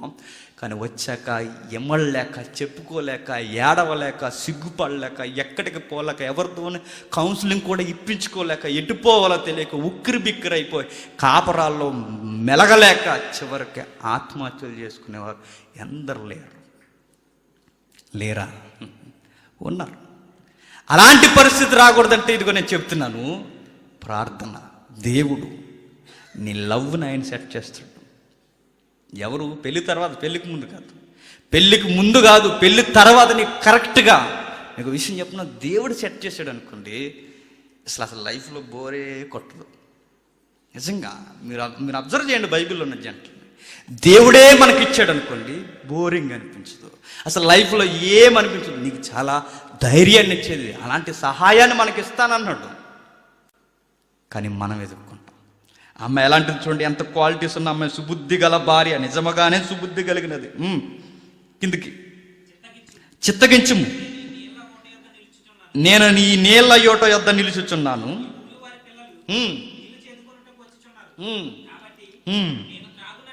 నేను త్రాగునట్లు నువ్వు దయచేసి కడవనుంచమని నేను చెప్పగా, నీవు త్రాగుము, నీ ఒంటెలకు నీళ్లు పెట్టెదరని ఏ చిన్నది చెప్పునో ఆమెయే నీ సేవకుడైన ఇస్సాకు కొరకు నీవు నియమించినదయుండును గాక. అందువలన నీవు నా యజమానుని మీద అనుగ్రహము చూపితివని తెలుసుకుందిన నిన్ను. ఏమడుగుతున్నాడు? ఒక సూచన అడుగుతున్నాడు. సూచన ఏమడుగుతున్నాడు? ఒక అమ్మాయి ఎవరైనా వచ్చి నేను దాహంతో ఉన్నానని నేను నీళ్ళు అడిగినప్పుడు నాకు నీళ్ళు ఇస్తే ఆ అమ్మాయే ప్రభువా నువ్వు ఏర్పాటు చేసిన అమ్మాయి, నీ కృపచేత అని సూచన అడుగుతున్నాడు. మీకు విషయం చెప్పండి, ఇప్పటికే సింబాలిక్గా దేవుడు మనకు కొన్ని గుర్తులు ఇస్తుంటాడు. చాలామంది నమ్మమ్మ, పెద్దల ద్వారా, వాక్యం ద్వారా, విశ్వాసులైన సహోదరుల ద్వారా కొన్ని గుర్తులు మనకు కనబడతాయి, కానీ మనం గమనించాం. కొన్ని హెచ్చరికలు మనకు వస్తుంటాయి, కానీ మనం గమనించాం. దేవుడు ఈ తరంలో మాట్లాడితే స్వరం రాదు, కానీ పరిస్థితుల్లోనూ, వాక్యములోను, నీకు హెచ్చరికల్లోనూ, ప్రసంగాల్లోనూ కొన్ని నీతో నేరుగా ధీటుగా మాట్లాడుతుంటాయి. దేవుడు మాట్లాడుతున్నాడు అన్నమాట నీతో. దేవుడు నీకు చెబుతున్నాడు అన్నమాట. ఏమో ఈ మాటలు ఎవరికి తగులుతున్నాయో మాట్లాడుతున్నాడు వారితో. ఏమో ఈ రెఫరెన్స్ ఎవరికి తగులుతున్నాయో, ఒకవేళ ఇప్పటికీ అపవిత్రత జీవితంలో కొనసాగుతున్న వారికి ఈ మాటలు నేరుగా తగులుతున్నాయేమో సర్దుకోమని. అదే దేవుడు మనతో మాట్లాడు. ఎప్పుడైతే మనం ఉలిక్కిపడి లేచి నిలబడుతున్నామో అదే మనకు కనబడుతున్న ఒక సింబల్. ఆ రోజు ఆయన అడుగుతున్నాడు, నేను గుర్తు అడుగుతున్నాను ప్రభు. ఆ గుర్తు ఏంటంటే, ఒక అమ్మాయి వచ్చి నాకు నీళ్ళు ఇస్తే ఆ అమ్మాయి నువ్వు అనుగ్రహించిందని నేను అనుకుంటాను. వస్తుంది. ఇప్పుడు ఏం జరుగుతుంది, ఎంత బాగా ఉంటుంది చూడండి. రైటర్ మోసే గారు చాలా బాగా రాశారు. ఆయన అతను మాట్లాడుట చాలింపక ముందే అబ్రహాము సహోదరుడైన నాహోరు భార్య అయిన మిల్కా కుమారుడైన బెతీయేలునకు పుట్టిన రెబక్క కడవ భుజం మీద పెట్టుకొని వచ్చాను. బాగా వినండి, అక్కడ విచిత్రమైన పదం ఉంది. అతను మాట్లాడుట చాలింపక మునుపే అన్న. ఈయన ఇంకా ఒకరిని సెట్ చేయి అని అనక మునిపే సెట్ చేసేసారు. ఎవరు? అది చూసారా? ఒక కుటుంబానికి, ఒక అబ్బాయికి, ఒక మంచి అబ్బాయికి, ఒక మంచి అమ్మాయికి ఎవరెవరు సరిపోతారో ముందే నిర్ణయిస్తాడన్నమాట. అన్ని పెళ్ళిళ్ళు పరలోకంలో నిర్ణయింపబడవు, కానీ నేను డ్యూటీగా చెప్పగలను, దేవుని పిల్లల పెళ్ళిళ్ళు పరలోకంలో నిర్ణయింపబడతాయి. స్టిల్ నమ్ముట నీ వలనైతే నీ పెళ్ళి దేవుని వలన జరుగుద్ది. నిజంగా జరుగుద్ది. నిజం చెప్తున్నాను. ఇంకా ఈయన అడగక మునుపే, అడగక మునుపే ఎక్కడో ఉంటుందండి బావి ఊరికి ఎలుపల. అప్పటికే అమ్మాయి రెడీగా వస్తుందంటే ఏం జరగబోతుందో భవిష్యత్తు తిరిగిన దేవుడు ముందే పరిస్థితుల్ని కదుపుతున్నాడు అన్నమాట. అలా తిరుగుతూ అమ్మాయి అక్కడికి వస్తుంది. వచ్చిన తర్వాత ఇప్పుడు జరగాల్సిన కార్యం ఎలా ఉంటాయి చూడండి. ఆ మూమెంట్స్ అన్నీ. ఆ చిన్నది మిక్కిలి చక్కనిది, ఆమె కన్యక, ఏ పురుషుడును ఆమెను కూడలేదు. పెళ్లిలో ఎలాంటి క్వాలిటీస్ ఎదుగుతున్నాడో చూడండి. దేవుడు ఎదుగుతున్నాడు లేదా? మనకి ఎప్పుడు తెలుస్తుంది ఈమె ఆల్రెడీ ఒక లవ్లో ఉందని? మనకు క్లోజ్ అయిన తర్వాత తెలుస్తుంది. అప్పుడు మనకి ఎప్పుడు ఆన్లైన్లో కనబడుతుంటుంది, ఎప్పుడు పెళ్ళి సెట్ అయిపోయిన తర్వాత నిశ్చితార్థం అయ్యాక అన్నీ జరుగుతాయి. మనకి ఇన్ని లేవండి ఇలాంటి కేసులు, ఇన్ని కేసులు, బొచ్చుడు కేసులు ఉన్నాయి పోలీస్ స్టేషన్లో. ముందు తెలియదు మనకి. దేవుడు చూడండి ఎన్ని ఎదుగుతున్నాడో, తన వర్జినా కాదా, పురుషులతో స్నేహం ఉందా లేదా, దేవుడు ఎన్ని క్వాలిటీస్ ఎదుగుతున్నాడు చూడండి. ఆయన సంబంధం చూస్తే నువ్వు వర్జిన్ టెస్ట్ చేయించినా దొరకదేమో కానీ దేవునికి దొరకనిది ఏదీ లేదు. చూసారు ఎంత బాగుందండి ఆ జంటను కుదిర్చడం, ఎంత బాగుందో చూడండి చక్కగా. మనం ఏవైతే కోరుకుంటామో దేవుడు అవే వ్యక్తుల్లో నుంచి కోరుతున్నాడు. నేను చేసుకోబోయే వ్యక్తిలో ఏవైతే ఉండాలనుకుంటానో దేవుడు అవే చూస్తున్నాడు. చూడండి అవే చూస్తున్నాడు. ఒకవేళ అమ్మాయి అలా లేదనుకోండి, రెబెక్క ఇస్సాకు పని చేయదని ఎవరు నిర్ణయం చేస్తారో తెలుసా? దేవుడే. అందుకే నేను అంటున్నాను, ప్రేమ అని చచ్చిపోకండి, దేవుని ప్రేమించండి. నీ లైఫ్ని ఆయన డిజైన్ చేస్తాడు. నిజంగా ఆయనకు అప్పగించండి, ఆయన డిజైన్ చేస్తాడు. ప్రేమ నేను సెలక్షన్ చేసి నిజంగా చెప్తాను, మన సెలక్షన్ రాంగ్ అవుద్దని నేను నిజంగా చెప్తున్నాను. రాంగ్ అవుద్ది, ఖచ్చితంగా రాంగ్ అవుద్ది. మనుషుని యొక్క ఊహ ఖచ్చితంగా ఒకరోజు కుప్పకూలుద్ది. మనుషుని యొక్క నిర్ణయం ఒకరోజు ఖచ్చితంగా కుప్పకూలుద్ది. మనం ఏదో అనుకుంటాం, మనకు తెలియదు. నరుని యొక్క ఆ నల్ల గుండె ఏదైతే ఉందో, ఆ నల్లరాతి లాంటి గుండె ఏదైతే ఉందో, ఆ వెనకున్న ఆలోచన మనకు తెలియవు. మంచోళ్ళు అనుకుంటాం మనకు తెలియదు. ఆయనకు తెలుసు మనకు ఎవరు సరిపోతారో. మనకు తెలియక వేళ్ళే అనుకుని మనం ఏమంటాం తెలుసా? ఇవి లేకపోతే నా లైఫ్ వేస్ట్ అండి, ఈమె లేకపోతే నా లైఫ్ వేస్ట్ అండి, ఇతను లేకపోతే నా లైఫ్ వేస్ట్ అండి. అంతేనా నీ లైఫ్ డెఫినేషన్? అదేనా? అంతేనా? అంత తక్కువ నీ లైఫ్, అంత తక్కువ. వారితో నీ లైఫ్ కంపేర్ చేసుకునేది. వదిలే, కాకపోతే పోనే వదిలేసే. ఒక సవాల్ చేయనా, పాఠం వెనక చివరిలో చేయాలి, ముందే చేస్తున్నాను. ఈ పాఠం తర్వాత నిజంగా అడుగుతున్నాను, నీకు దమ్ముంటే, ధైర్యం ఉంటే, నీకు లవర్ ఉంటే దేవుని కొరకు వదిలి చూడు. దేవుని కొరకు వదలగలవా? నీకు ధైర్యం ఉందా? దేవుని కొరకు సమస్తాన్ని, నేను ఎంచుకున్న నిర్ణయాన్ని కూడా వదిలేసుకోగలను. వదిలి చూడు, నీ లైఫ్ ఎలా ఉంటుందో ఆయన చూపిస్తాడు. నమ్ము, ఇస్తాడు ఆయన ఖచ్చితంగా. ఇప్పటికి నీకు తెలియకుండా, తల్లిదండ్రులకు తెలియకుండా, ఎవరికి తెలియకుండా గుట్టుగా ఏదన్నా రహస్య బంధాన్ని నువ్వు కొనసాగిస్తే వదిలే దేవుని కొరకు, దేవుడు ఇస్తాడు నీకు ఖచ్చితమైన గిఫ్ట్. ఖచ్చితంగా ఇస్తాడు దేవుడు. నువ్వు ఆయనకి ఇంపార్టెంట్ ఇస్తే నీకు ఇవ్వనంత దేవుడు క్రూరుడు కాదు. ఆయనకి స్తుతి చేస్తేనే వినకుండా ఉండడట. నువ్వు రాని పదాలతో మోకాల ప్రార్థన వేస్తేనే నీకు చెవి యొక్కకుండా ఉండడట. అలాంటి నీ జీవితంలో ఎందుకమ్మా రెబెక్క నువ్వు పాపం చేయవంటే, దేవుడు ఉన్నాడన్నది అనుకోండి, వదిలేస్తాడా అమ్మాయిని? ఏసేపు నువ్వెందుకు ఆంటీతో తప్పు చేయనంటున్నావంటే, ఆయన ఏముంటాడు తెలుసా? పరలోకానికి నా తండ్రి అయిన దేవునికి నేను వ్యతిరేకంగా చేయాలంటే అంత పట్టించుకోకుండా ఉంటాడు అలాంటి అబ్బాయిని. దేవుడు అమాయకుడు అనుకోకండి, దేవుడు మిమ్మల్ని పట్టించుకోడు అనుకోకండి, దేవుడికి ఇంపార్టెంట్ ఇవ్వండి. అందుకే దేవుడు ఒక అమ్మాయిని ఎతకడానికి ఒక అబ్బాయికి ఎన్ని క్వాలిటీస్ ఎదుగుతున్నాడో చూడండి. ఆమె ఆ బావిలోనికి దిగిపోయి ఆ సేవకుడు ఆమెను ఎదుర్కొనుటకు పరిగెత్తి, నీ కడవలో నీళ్లు కొంచెము దయచేసి నన్ను త్రాగనిమ్మని అడిగాను. అందుకామె, అయ్యా త్రాగమని చెప్పి త్వరగా తన కడవను చేతి మీదకి దించుకొని అతనికి దాహమిచ్చెను. ఎంత బాగుందో చూడండి. దాహానికి నీళ్ళు అడుగుతున్నప్పుడు సాటైన వారికి, ముక్కు ముఖం తెలియని వారికి వెనక ముందు ఆలోచించకన్నా దాహము అనగా నీళ్ళు ఇస్తుందండి. ఏ ఎండవాల పడొచ్చిందో, ఏ టైంలో వచ్చిందో ఏమో తెలియదు. అంత రద్దీగా ఉన్న ఆ బావి దగ్గర ఈమె నీళ్ళు అడిగితే, మా ఖాళీ లేదండి, ఇంటి దగ్గర చాలా పనులు ఉన్నాయి, నేను త్వరగా ఇంటికి వెళ్ళిపోవాలి, మా ఐదు ఎడతాడు అనలా. నీళ్ళు తాగుతావయ్యా అని నీళ్ళు ఇచ్చింది. ఇంకా ఎంత మంచిదో అమ్మాయి ఎలా నిర్ణయించచ్చో తెలుసా? ఒక పదం ఉంది అక్కడ, వెళ్దాం ముందుకి. అందుకామె, అయ్యా తాగుమని చెప్పి త్వరగా తన కడవను చేతి మీదకి దించుకొని అతనికి దాహం ఇచ్చెను. మరియు అతనికి దాహం ఇచ్చిన తర్వాత నీ ఒంటెలు త్రాగమట్టుకు వాటికి నీ నీళ్లు చేయిపోయేదనని చెప్పాను. తమ్ముడు, వాటికి నీ నీళ్లు పోయేదనని చెప్పాను. ఇప్పుడు బాగా వినండి.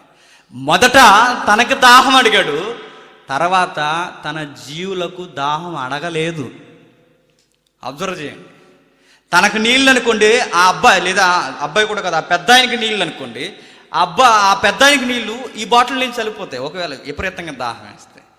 ఇప్పుడు నెక్స్ట్ వాటర్ పెట్టేది ఎవరికో తెలుసా? ఒక్క నిమిషం. నెక్స్ట్ వాటర్ పెట్టేది ఎవరికో తెలుసా? ఒంటికి కాదు, ఒంట్లకి.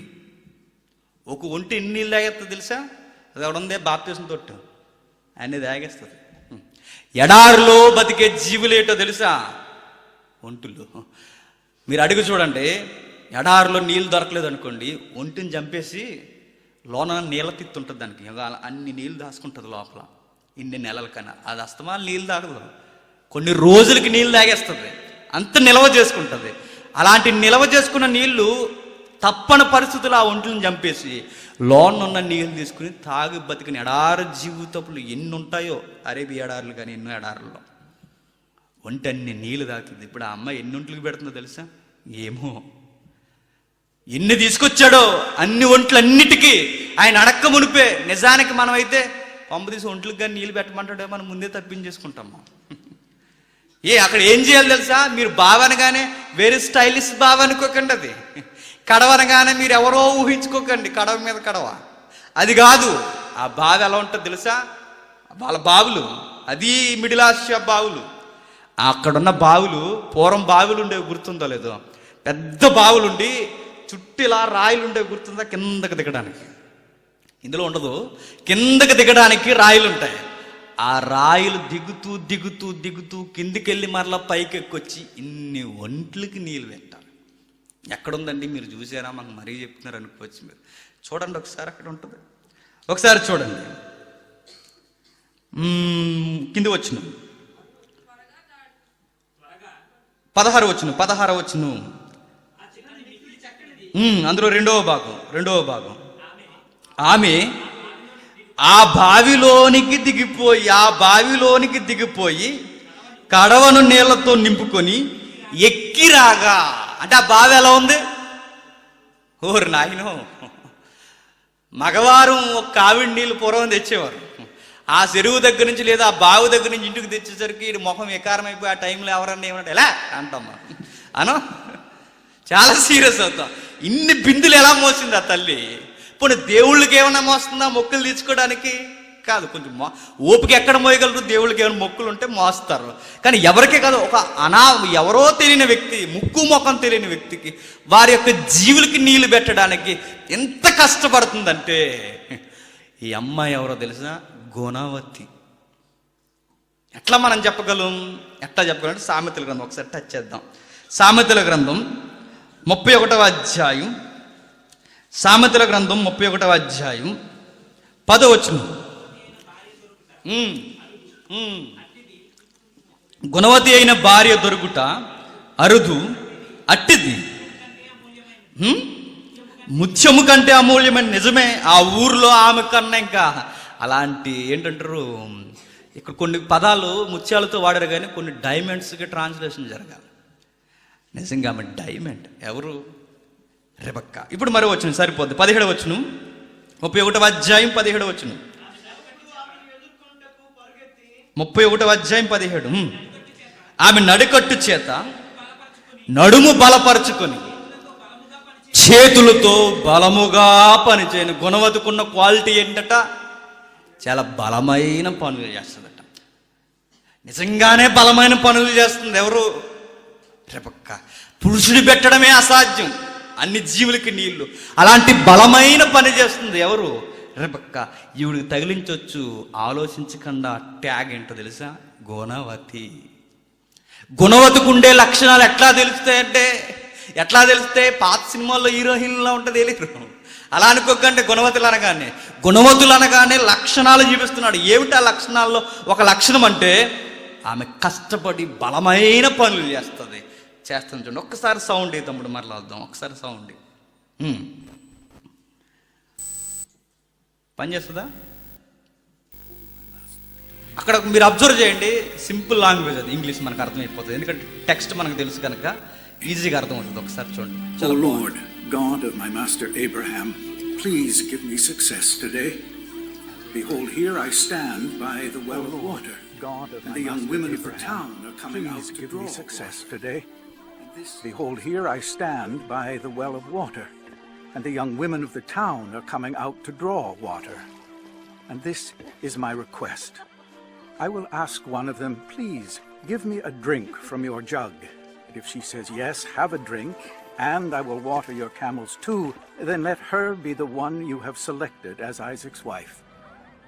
This is how I will know that you have shown unfailing love to my master.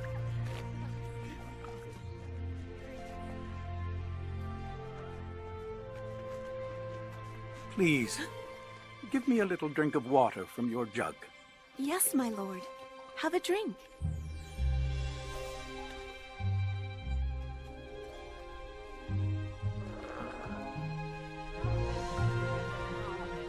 I will draw water for your camels, too, until they have had enough to drink.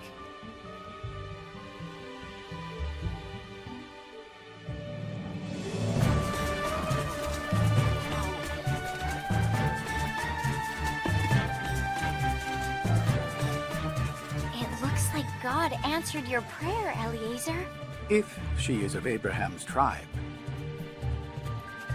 we shall soon know.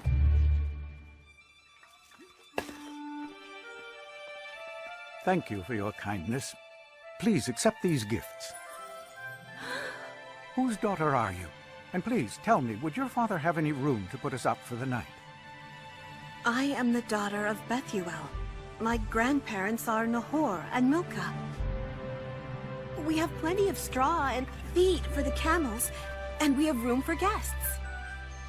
The Lord has shown unfailing love and faithfulness to my master, for he has led me straight to my master's relatives.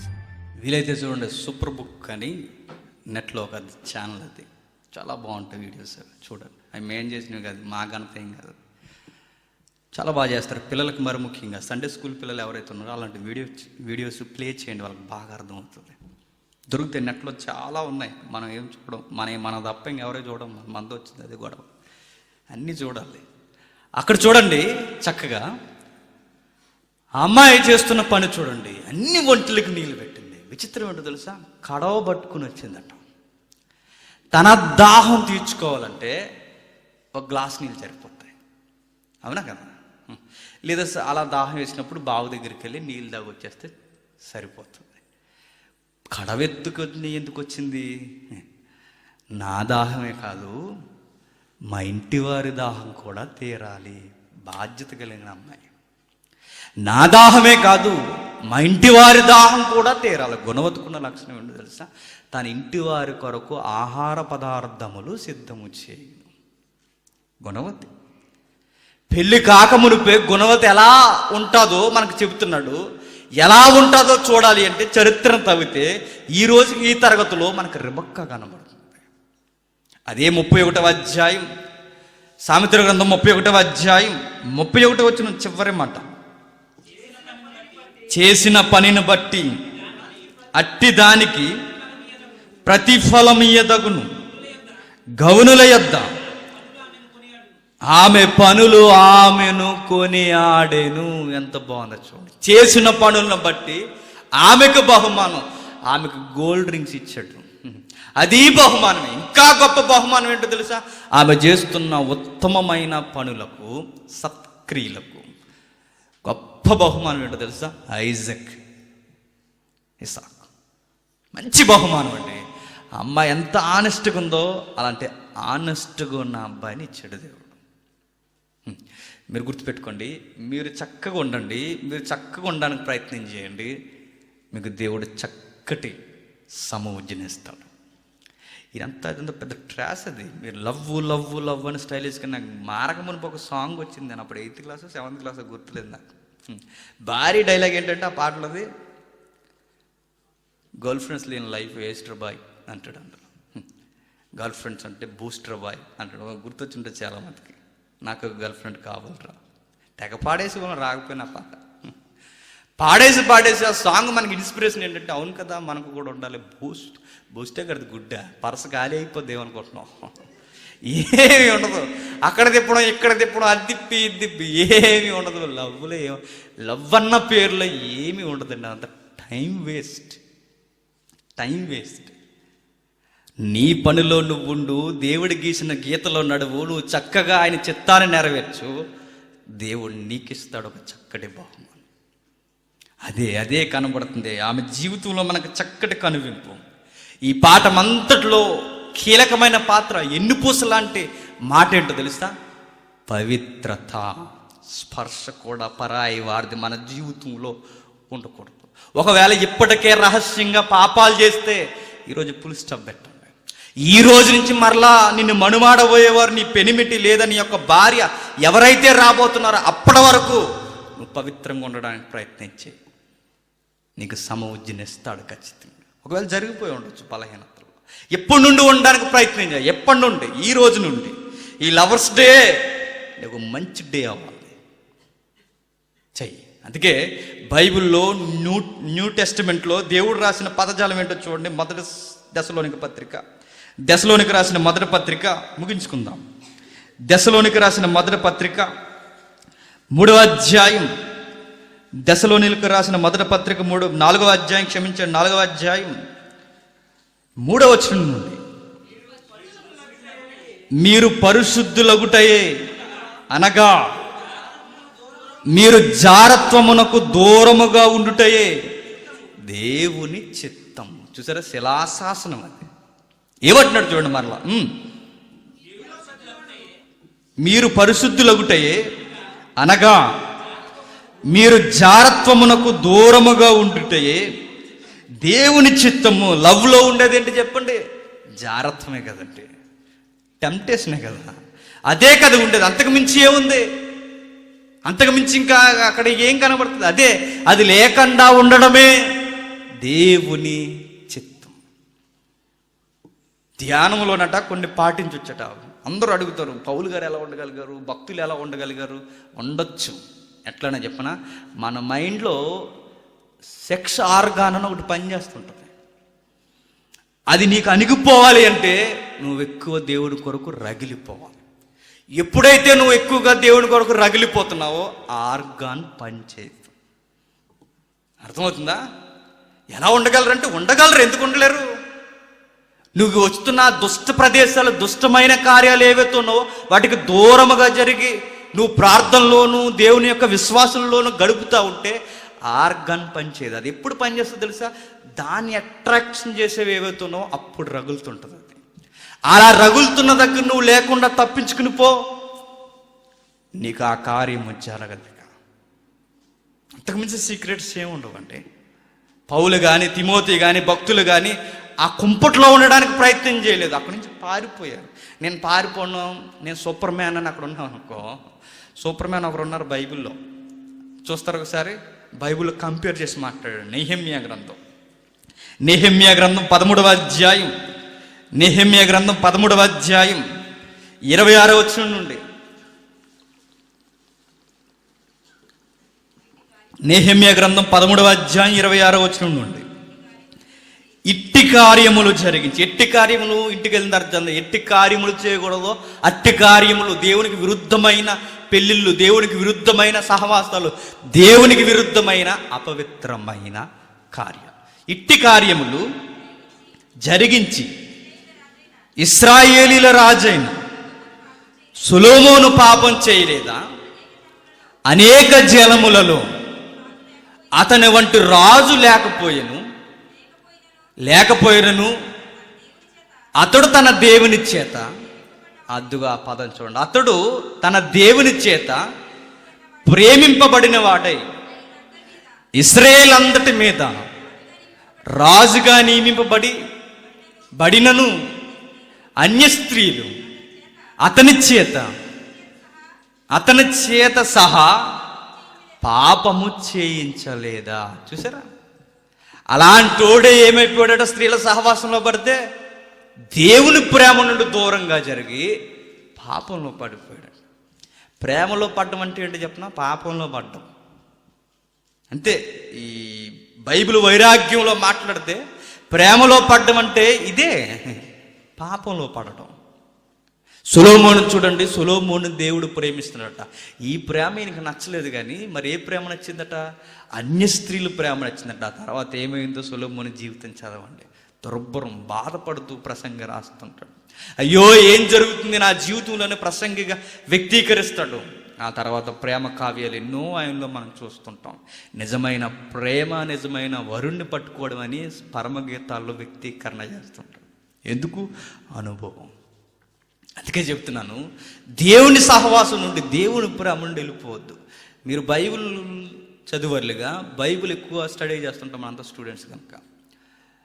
ఒక విషయం చెప్పనా, బైబిల్లో ఒక పదం దొరకలేదండి తెలుగులో రాయడానికైనా, మిగిలిన పదాలు మిగిలిన భాషల్లో రాయడానికైనా ఒక పదం దొరకలా. ఆ పదం ఏంటో తెలుసా? బైబిల్లో దేవుని ప్రేమకి పదం దొరకదు.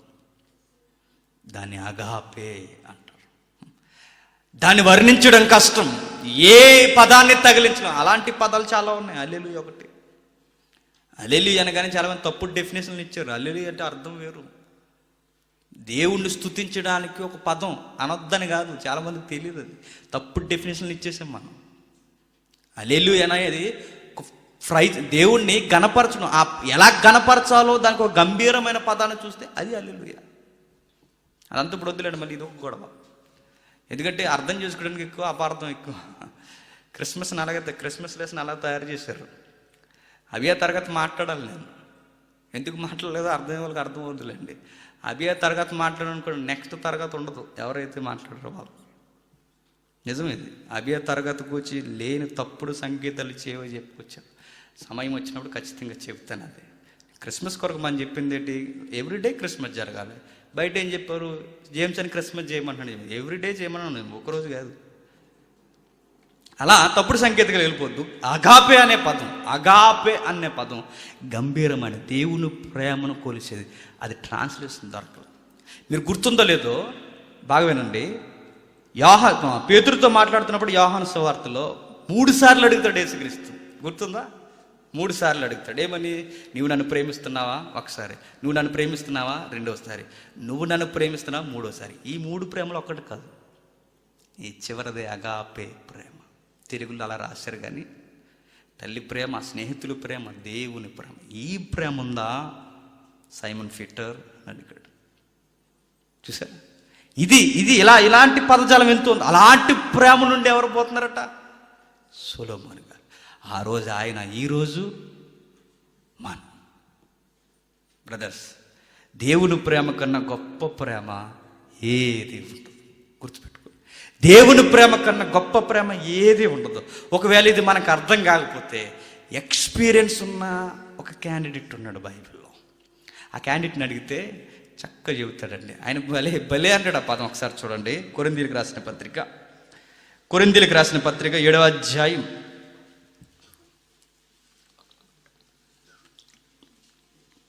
7వ అధ్యాయం 35వ వచనం.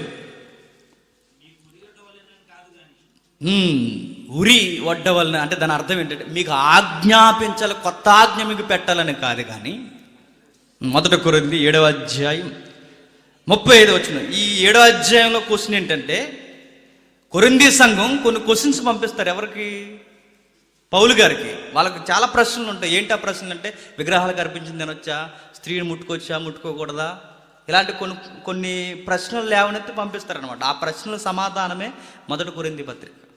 అది దాని బ్యాక్గ్రౌండ్. ఆ ప్రశ్నలో ఒక ప్రశ్న స్త్రీ పురుషుల కొరకు, అది యంగ్స్టర్స్ కొరకు. ఆ ప్రశ్నలు ఎన్నో ప్రశ్నలు లేవనెత్తి ఆన్సర్ ఇస్తుంటాడు. ఆ ఆన్సర్లో ఒక ఆన్సర్ మనం చదువుతున్నాం.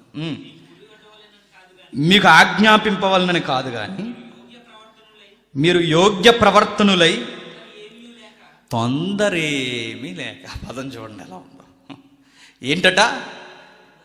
తొందరేమీ లేక. తొందరేమీ లేక. దేనికి తొందరేమీ లేక? పెళ్ళని చచ్చిపోకండి రా అంటున్నాడు. ఎవరు? పౌలు గారు. భార్యను మీరు ఇదైపోకండి రా, తొందర పడకండి ఆ విషయంలో అంటున్నాడు. తొందర ఏమీ లేక ప్రభు సన్నిధానం వద్ద, ప్రభు సన్నిధిలో ఉండండి, ఆయనతో గడపండి.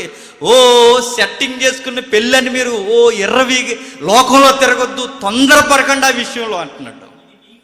ఇది మీ ప్రయోజనము నిమిత్తమే చెప్పుచుంది. ఎంత బాగా చెప్తున్నాడు చూడండి. తొందరపడకండి అంటే మనకి ఎంత తొందర అండి పెళ్లి కొరకు. తొందర ఏమీ వద్దంటున్నాడు. ఎవరో పౌలు గారు. ఎందుకు తొందర వద్దంటున్నావు పౌలు గారు, ఎందుకండి మీరు అట్లా అంటున్నారంటే ఆయన అంటాడు, పెళ్లి చేసుకున్న వరకు పై వచనాల్లో శరీర సంబంధమైన శ్రమలు కలుగు. ఇంకా కొంచెం ఇప్పుడు ఏ వచనం అయితే చదువు, అది ఎంత, అది వచనం 34 వచనం చదువు ఒకసారి తమ్ముడు. అటువలనే పెళ్లి కాని స్త్రీ కన్యకయు తాము శరీరమందును ఆత్మయందును పవిత్రురాలయుండుటకు ప్రభు విషయమైన కార్యములను గూర్చి చింతించుదురు గాని పెళ్ళైనది భర్తను ఎలాగో సంతోషపెట్టగలనని లోక విషయమైన వాటిని గూర్చి చింతించును. మీకు అబ్జర్వ్ చేశారు లేదు అక్కడ పదం, భర్తను ఎలా సంతోషపెట్టాలో చూసే విషయమట. ఏంటది? లోక సంబంధం. ఏంటి భర్తను ఎలా సంతోషపెట్టాలో ఆలోచించడం కూడా ఏ విషయమట అది. అందుకే తొందర వద్దాం అంటే అది లోక సంబంధమైన సంతోషం ఎలా అవుద్దండి? భర్తను ప్రేమించమన్నారు, భర్తను గౌరవించమన్నారు. అక్కడ చెప్పేది ఏంటంటే సర్ప్రైజ్ అని ఫీల్ అయిపోకండి అని చెప్తున్నాడు. అక్కడ గిఫ్ట్లు ఇచ్చేస్తాం, సర్ప్రైజ్. అవాక్క ఎరా అన్నట్టు ఇస్తుంటాం చూసారా గిఫ్ట్లు. ఈ లవ్వుల్లో, ఈ పెళ్ళిళ్ళలో, ఈ కాపరాల్లో ఏంటి మనం చేసుకునేది? ఎలా సంతోషపెట్టాలి, ఎలా సంతోషపెట్టాలి, ఎలా సంతోషపెట్టాలని ఆవిడ కొరకు ఆలోచించి ఆ గిఫ్ట్ కొని, ఈ గిఫ్ట్ కొని, అవి చేసి ఇవి చేసి అవి సంపాదించి ఆవిడని ఎలా సపరేట్ చేయాలంటవే ఈ ఉల్లాసం అంట బైబిల్ అంటుంది లోక సంబంధమైంది. ఇది వద్దురా, అలాంటివన్నీ ఉంటాయి అందులో అంటున్నాడు పౌలు గారు. తొందరపడకండి ఆ విషయాల్లో. ఎందుకో తెలుసా? నువ్వు సపరేట్ చేయలేదనుకో నీకు ఇంటి దగ్గర సారీ కాస్తుంది. అది వద్దు, చాలా గొడవలు ఉంటాయి. ఎవరు చెప్పేది? పౌలు గారు. పైకి వెళ్ళేసరికి ఆయన అంటున్నాడు చూడండి 28వ వచనంలో, అయినను పెండ్లి చేసుకున్నను, పైకి ఒకసారి 27వ వచనం నుంచి, భార్యకి బద్ధుడై ఉంటువా, విడుదల కోరవద్దు, భార్య లేక విడిగానున్న యంగ్స్టార్ యవనస్తుడా విడిగానుంటివా, వివాహము కోరవద్దు. అయినను నువ్వు పెండ్లి చేసుకున్నను పాపము లేదు, కన్యక పెండ్లి చేసుకున్నను పాపము లేదు. అయితే అట్టివారికి శరీర సంబంధమైన శ్రమలు కలుగును. ఇంకా మంచి మాట, అవి మీకు కలగకుండా ఉండవలనని కోరుచున్నాను. చూసారా? దైవ వైరాగ్యములో ఎవరైతే ఉన్నారో మీకు నేను ఇచ్చే ఉచిత సలహా అంటున్నాడు పౌలు. ఇది ఆజ్ఞ కాదు కానీ సలహా మాత్రమే అంటున్నాడు ఆయన. నా అలా ఉండడమే మీకు బెస్ట్ అయ్యా అంటున్నాడు. ఇంతకీ పౌలు గారు మీరు ఇంత ఎంకరేజ్ చేస్తున్నారు పెళ్లి చేసుకోకుండా మా యంగ్స్టార్స్ అందరిని ఆయన అడిగితే ఆయన అంటాడు, లోకపు నటన గతిస్తుంది, ఈ టైంలో అన్నీ మనకి అవసరమా అంటున్నాడు. ఈ మెసేజ్ వినే వాళ్ళు ఏమనుకుంటారు, వీడికి ఇంకా పెళ్ళి అవ్వలేదు కబుర్లు చెప్తున్నాడు అనుకుంటారు. ఒకవేళ తర్వాత అవుతుందిలేండి. ఇంకా అది కాదు, ఇక్కడ సారాన్ని ఒకసారి పట్టుకోండి, సారంను ఒకసారి పట్టుకోండి. సారం ఏం కనబడుతుందో చూడండి. వద్దు, తొందరపడకండి. దేవుడికి అప్పగించి నువ్వు ధ్యానంలో ఉండు. సత్ప్రవర్తనకు పెద్ద పీటై నీ జీవితాన్ని ఆయన డిజైన్ చేస్తాడు అంటున్నాడు. బైబిల్ మీరు ఆది కాండ నుంచి ప్రకటన గ్రంథం వరకు గడపండి. ప్రతి భక్తుడు చెప్పేది ఆయనకు అప్పగించండి. మీరు తొందరపడి మీ నిర్ణయాలు తీసుకోకండి, ఆయనకు అప్పగించండి అంటున్నాడు. అందుకే మంచి సంగతి ఏం జరుగుతుందో చూడండి. ఆది కాండం 24వ అధ్యాయం ముగిద్దాం. ఆది కాండం 24వ అధ్యాయం ఎంత చక్కటి సందర్భం. ఈ సందర్భానికి మనకు కరెక్ట్గా సరిపోతుంది చూడండి. 24వ అధ్యాయం 62 వచనం నుండి, ఇస్సాకు దక్షిణ దేశమందు కాపురం ఉండెను. సాయంకాలమున ఇస్సాకు పొలములో ధ్యానింప బయలు వెళ్ళి కన్నులెత్తి చూసినప్పుడు ఒంటెలు వచ్చుండెను. రెబెక్క కన్నులెత్తి ఇస్సాకును చూసి ఒంటె మీద నుండి దిగి మనల్ని ఎదుర్కొనుటకు పొలములో నడుచుచున్న మనుష్యుడెవడని దాసుని అడగగా అతడు, ఇతడు నా యజమానుడని చెప్పాను కనుక ఆమె ముసుగు వేసుకొనెను. ఆ పదం చాలా ఇంపార్టెంట్. ఎవరో ఆ వస్తున్న వ్యక్తి అనగానే, అంటే పరాయి పురుషులు ఉండగానే, పరాయి పురుషులు ఎవరన్నా ఉంటే కనీసం ఆ వాహనం మీద ప్రయాణం చేయడానికి కూడా ఇష్టపడలేదు. చూడండి, ఎవరు? నిజానికి ఇసాక్ అని తెలియదు అప్పటికి. ఎవరో పరాయి పురుషులు వస్తున్నారని, ఒకవేళ ఇసాక్ అని తెలిసిందేమో, ఏదో ఒక పాయింట్, ఏది తెలిసినా గౌరవమో లేదా సిగ్గో తనను తాను కాపాడుకోవడానికో వెంటనే దిగిపోయి ఏం వేసుకుంటుందట? ముసుగేసుకుంటుందట. చూడండి, దేహానికి ఎంత ప్రాధాన్యత ఇస్తుందో. ముసుగేసుకుంటుందంటే ఉత్తమ స్త్రీ ఎప్పుడు తన దేహాన్ని కప్పుకుంటుంది. ఉత్తమము కాని స్త్రీ లోకానికి తన దేహాన్ని చూపిస్తుంది. అదే గుర్తు. డ్రెస్ కోడ్ని బట్టి కూడా చెప్పొచ్చు అంటుంది రెబెక్కా. అలా అయితే జీన్లు వేసుకున్న వాళ్ళందరూ చెడ్డోళ్ళే, ఏం మొహమాటం లేదు. ఇక స్కిన్ టైట్లు వేసుకున్న వాళ్ళు చెడ్డోళ్ళంటే చెడ్డోళ్ళే. తెలీదా? కనబడతాయి, ఆ దేహం బయటకు కనబడుతుందని తెలీదా? తెలుసు కదా. వారి యొక్క దేహ ప్రదర్శన జరుగుతుందని తెలీదా? తెలిసినా వేసుకుంటున్నారంటే తన ముఖం కప్పుకుంటుందండి. ముసుగు ముఖం చూపించడానికి కూడా ఇబ్బంది పడుతుందంటే దేవుడు చూస్తాడన్నమాట. అన్ని విషయాలు చూస్తాడండి. మీరు ఎలాంటి బట్టలు వేసుకుంటున్నారు, మీ దేహ ప్రదర్శన ఎలా ఉంది, మీరు ఏం చేస్తున్నారు, మీ దేహాన్ని సమాజానికి చూపిస్తూ అనేకులు నా వైపు చూడాలనుకుని రెచ్చగొట్టేలా మీరు డ్రెస్సులు వేసుకుంటున్నారా? మిమ్మల్ని చూస్తాడు దేవుడు, అబ్జర్వ్ చేస్తాడు. ఆమెలో ఆ గుణం, ఆ దేవునికి ఇష్టం లేని ఆ గుణం ఆమెలో లేదు. ముసుగు వేసుకుంది. దిగిపోయిన తర్వాత అప్పుడు ఏం జరుగుతుందో చూడండి. అప్పుడు ఆ దాసుడు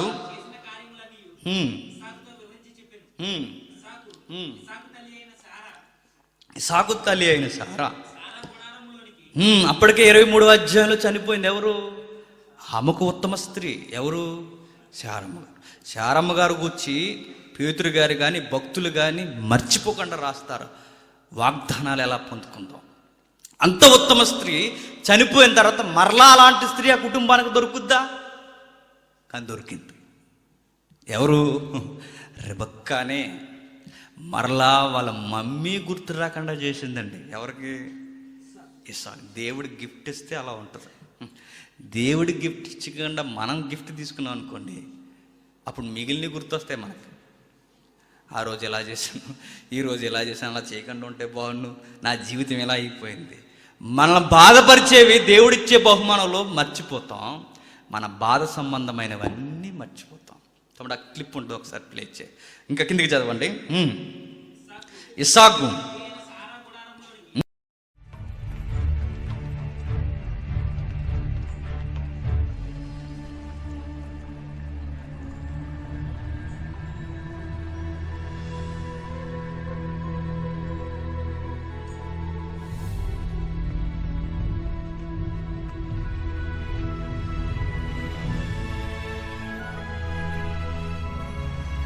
Who is that man walking through the fields to meet us? It is my master.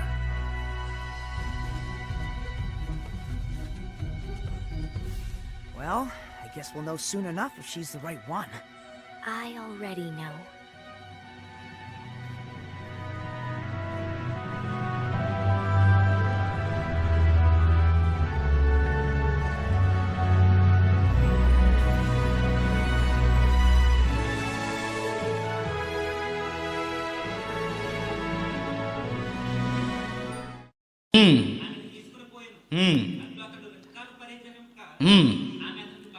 ఆమె అతనికి భార్య అయ్యను.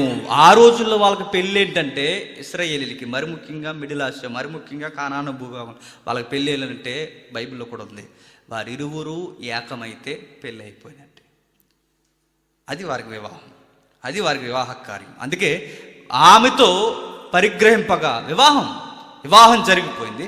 వివాహం జరిగిన తర్వాత ఇప్పుడు అంటుంది చూడండి, అతడు ఆమెను ప్రేమించిన. ఎప్పుడు వచ్చింది లవ్వు? పెళ్ళి అయ్యాక. మనకెప్పుడు వస్తుంది? పెళ్ళికి ముందు వచ్చేస్తుంది. ఇది ప్రేమ, కామాభిలాష. ఇసాకుకి ఎప్పుడు పుడుతుందో చూడండి లవ్వు, పెళ్ళి అయిన తర్వాత. ఆ ప్రేమ నిజమైన ప్రేమ, స్వచ్ఛమైన ప్రేమ, ఆ భార్య భర్తల ప్రేమ ఏమి మరిపింపజేస్తుందో చూడండి. అప్పుడు ఇసాకు తన తల్లి విషయమై దుఃఖ నివారణ పొందెను. ఎంత బాగుందో చూడండి. తన తల్లి విషయమై దుఃఖ నివారణ పొందెను. చూసారా, తల్లి చనిపోయి బాధపడుతున్నాడండి. ఆ బాధలో ఉండి ప్రార్థనకి వెళ్తున్నాడు. ఆ బాధలో దుఃఖ వ్యక్తీకరణ చేస్తున్నప్పుడు ఆ అమ్మాయి వచ్చిన తర్వాత ఏమవుతుందో తెలుసా? తన తల్లిని మర్చిపోయింది. అంటే తల్లిలా కనబడుతుంది. ఎవరు? రెబెక్కా. కనీసం మనకు తల్లిలా వద్దు, మన బామ్మలా కనబడమన్నా కనబడరు. పోనీ మా నాయనమ్మలా కనబడంటే కనబడరు. ఎలా కనబడతారు? యెజబెలు, ఇంకెవరన్నా చెప్పండి. ఇలాంటి వాళ్ళు అందరూ కనబడతారు మనకి. అలాంటివి రాకుండా ఉండాలంటే గుర్తుపెట్టుకోండి డియర్ బ్రదర్స్ అండ్ సిస్టర్స్, దేవునికి ఇంపార్టెంట్ ఇవ్వండి, దేవుడు ఇస్తాడు. అందుకే ఒక నూతనమైన ఒక సంకేతం, నూతన నిబంధనలో దాన్ని చూస్తూ ఒక మంచి పాట చూసి మనం ముగించుకుందాం. రోమిలికి రాసిన పత్రిక 5వ అధ్యాయం, రోమిలికి రాసిన పత్రిక 5వ అధ్యాయం 8వ వచనం. రోమిలికి రాసిన పత్రిక 5వ అధ్యాయం. అయితే దేవుడు మన ఎడల తన ప్రేమను వెల్లడిపరచుచున్నాడు. ఎట్లనగా మనం ఇంకనూ పాపులమై ఉండగా క్రీస్తు మన కొరకు చనిపోయాను. అది ఎలా ఉందో చూసారా? అక్కడ వాడబడిన పదం అగాపే. దేవుడు తన ప్రేమను ఎల్లడి చేస్తున్నాడట. దేవుడు తన ప్రేమను ఎల్లడి చేస్తున్నప్పుడు ఎట్లా ఎల్లడి చేస్తున్నాడంటే, గ్రంథకర్త అంటున్నాడు, మనం ఇంకనూ పాపులమై ఉండగా క్రీస్తు మన కొరకు చనిపోయాను. ఇది దేవుని ప్రేమను వ్యక్తీకరించడం. కల్వరి గిరిపై మన కొరకు, కఠినాత్ములైన మన కొరకు దేవుడు తన కుమారుని చేతులు చాస్తూ పిలుస్తూ మనకు చెప్పిన పదం ఏంటో తెలుసా? నేను మిమ్మల్ని ప్రేమిస్తున్నాను. ఒక వీడియో ఉంటుంది, మీరు అబ్జర్వ్ చేయండి, ఆ కార్టూన్ వీడియో. ఆ వీడియో ఇప్పటికే మీరు చాలామంది చూసుంటారు. నిజంగా ఆ వీడియో చూస్తే యేసు మనల్ని ఎంత క్షమించండి, యేసుక్రీస్తు వారు మనల్ని ఎంతగా ప్రేమిస్తున్నాడో నిజంగా ఎవరో భక్తుడు దాన్ని డిజైన్ చేశాడండి. నిజంగా మనకు తెలీదు, మనకు తెలియని క్షణాలలో మన పరిస్థితుల్లో ఆయన ఎంతగా మనల్ని ప్రొటెక్ట్ చేస్తూ పాపాత్ములైన మనల్ని ప్రేమించడానికి ఎంతగా ఆయన రక్తాన్ని కారుస్తున్నాడో ఎప్పటికీ ఒకసారి చూడండి. ప్రేమ భావజాలం సౌండ్ పెడతాం.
మనసు పెట్టి చూస్తే కళ్ళంటి నీళ్ళు వస్తాయి. ఆయన ఏమంటున్నాడు తెలుసా?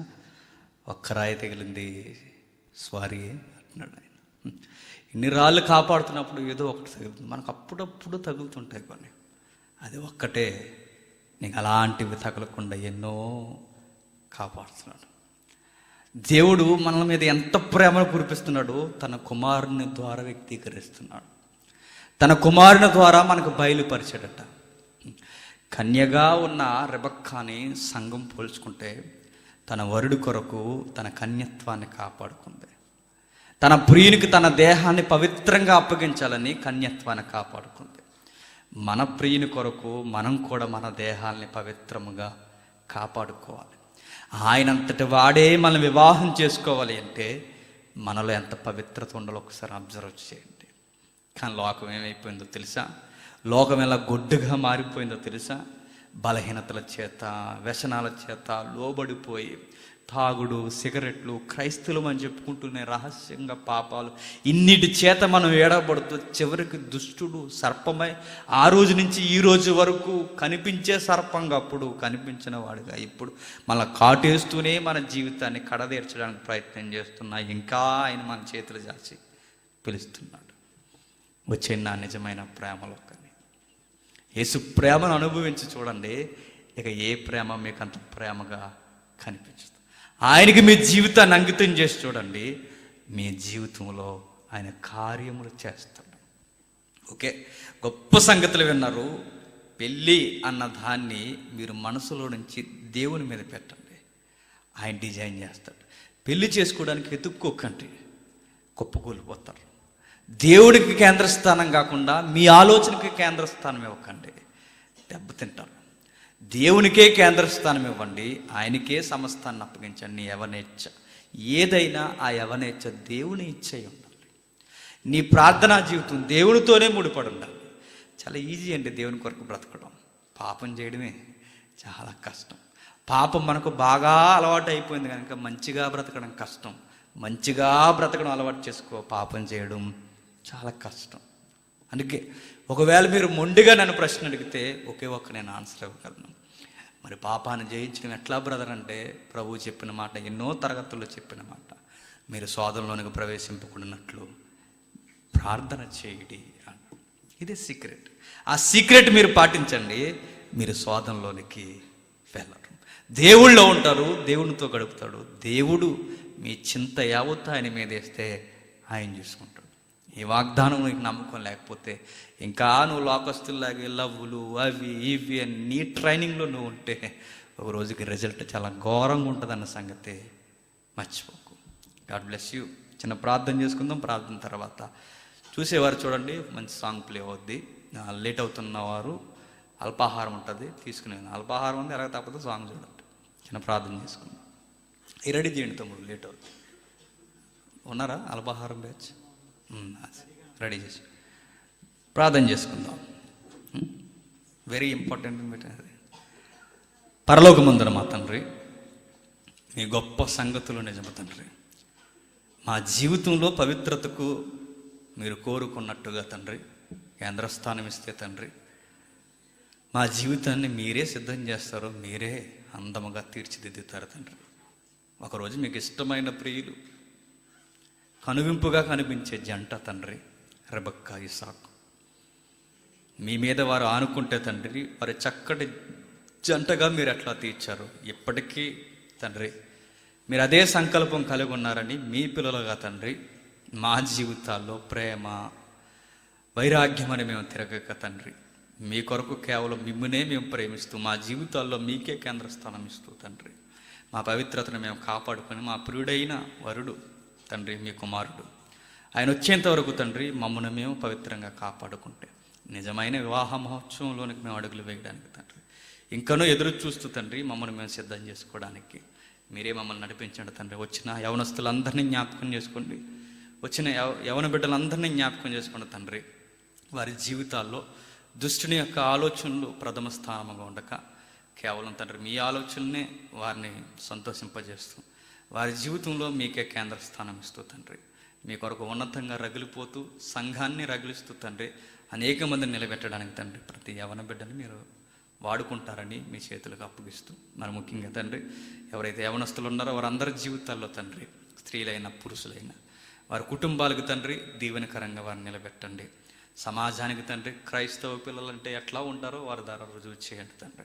మరి ముఖ్యంగా సంఘాన్ని జ్ఞాపకం చేసుకోండి, సంఘాన్ని దీవించండి. ఈ మాటలు ఎవరినైనా నొప్పిస్తే తండ్రి దానిని బట్టి తండ్రి వారు మార్పు చెందేలా వారికి మంచి మనసును దయచేయండి. మమ్మల్ని శత్రువులుగా భావిస్తున్న వారిని క్షమించండి. వారిని ప్రేమించే మంచి మనసును మాకు అనుగ్రహించండి తండ్రి. ఈ మాటలు ఎక్కడైతే ఎవరైతే విన్నారో వారందరి జీవితాల్లో తండ్రి మీ ప్రేమలో పులకించే మంచి అవకాశాన్ని మరొక్కసారి వారికి అనుగ్రహించి ఆ పాపాన్ని తుడిచివేసుకునే బలమైన శక్తిని వారి జీవితాలకు అనుగ్రహిస్తారని కోరుతూ అందరినీ మీ చేతులకు అప్పగిస్తూ తండ్రి మరలా మేము కలిసి మాట్లాడుకోవడానికి అనుకూలమైన సమయమును నూతన సంగతులను మాకు అనుగ్రహిస్తారని ఆశిస్తూ ఈ చిన్ని ప్రార్థన క్రీస్తున్నామని సమర్పిస్తున్నాము తండ్రి. ఆమేన్. సెలవు.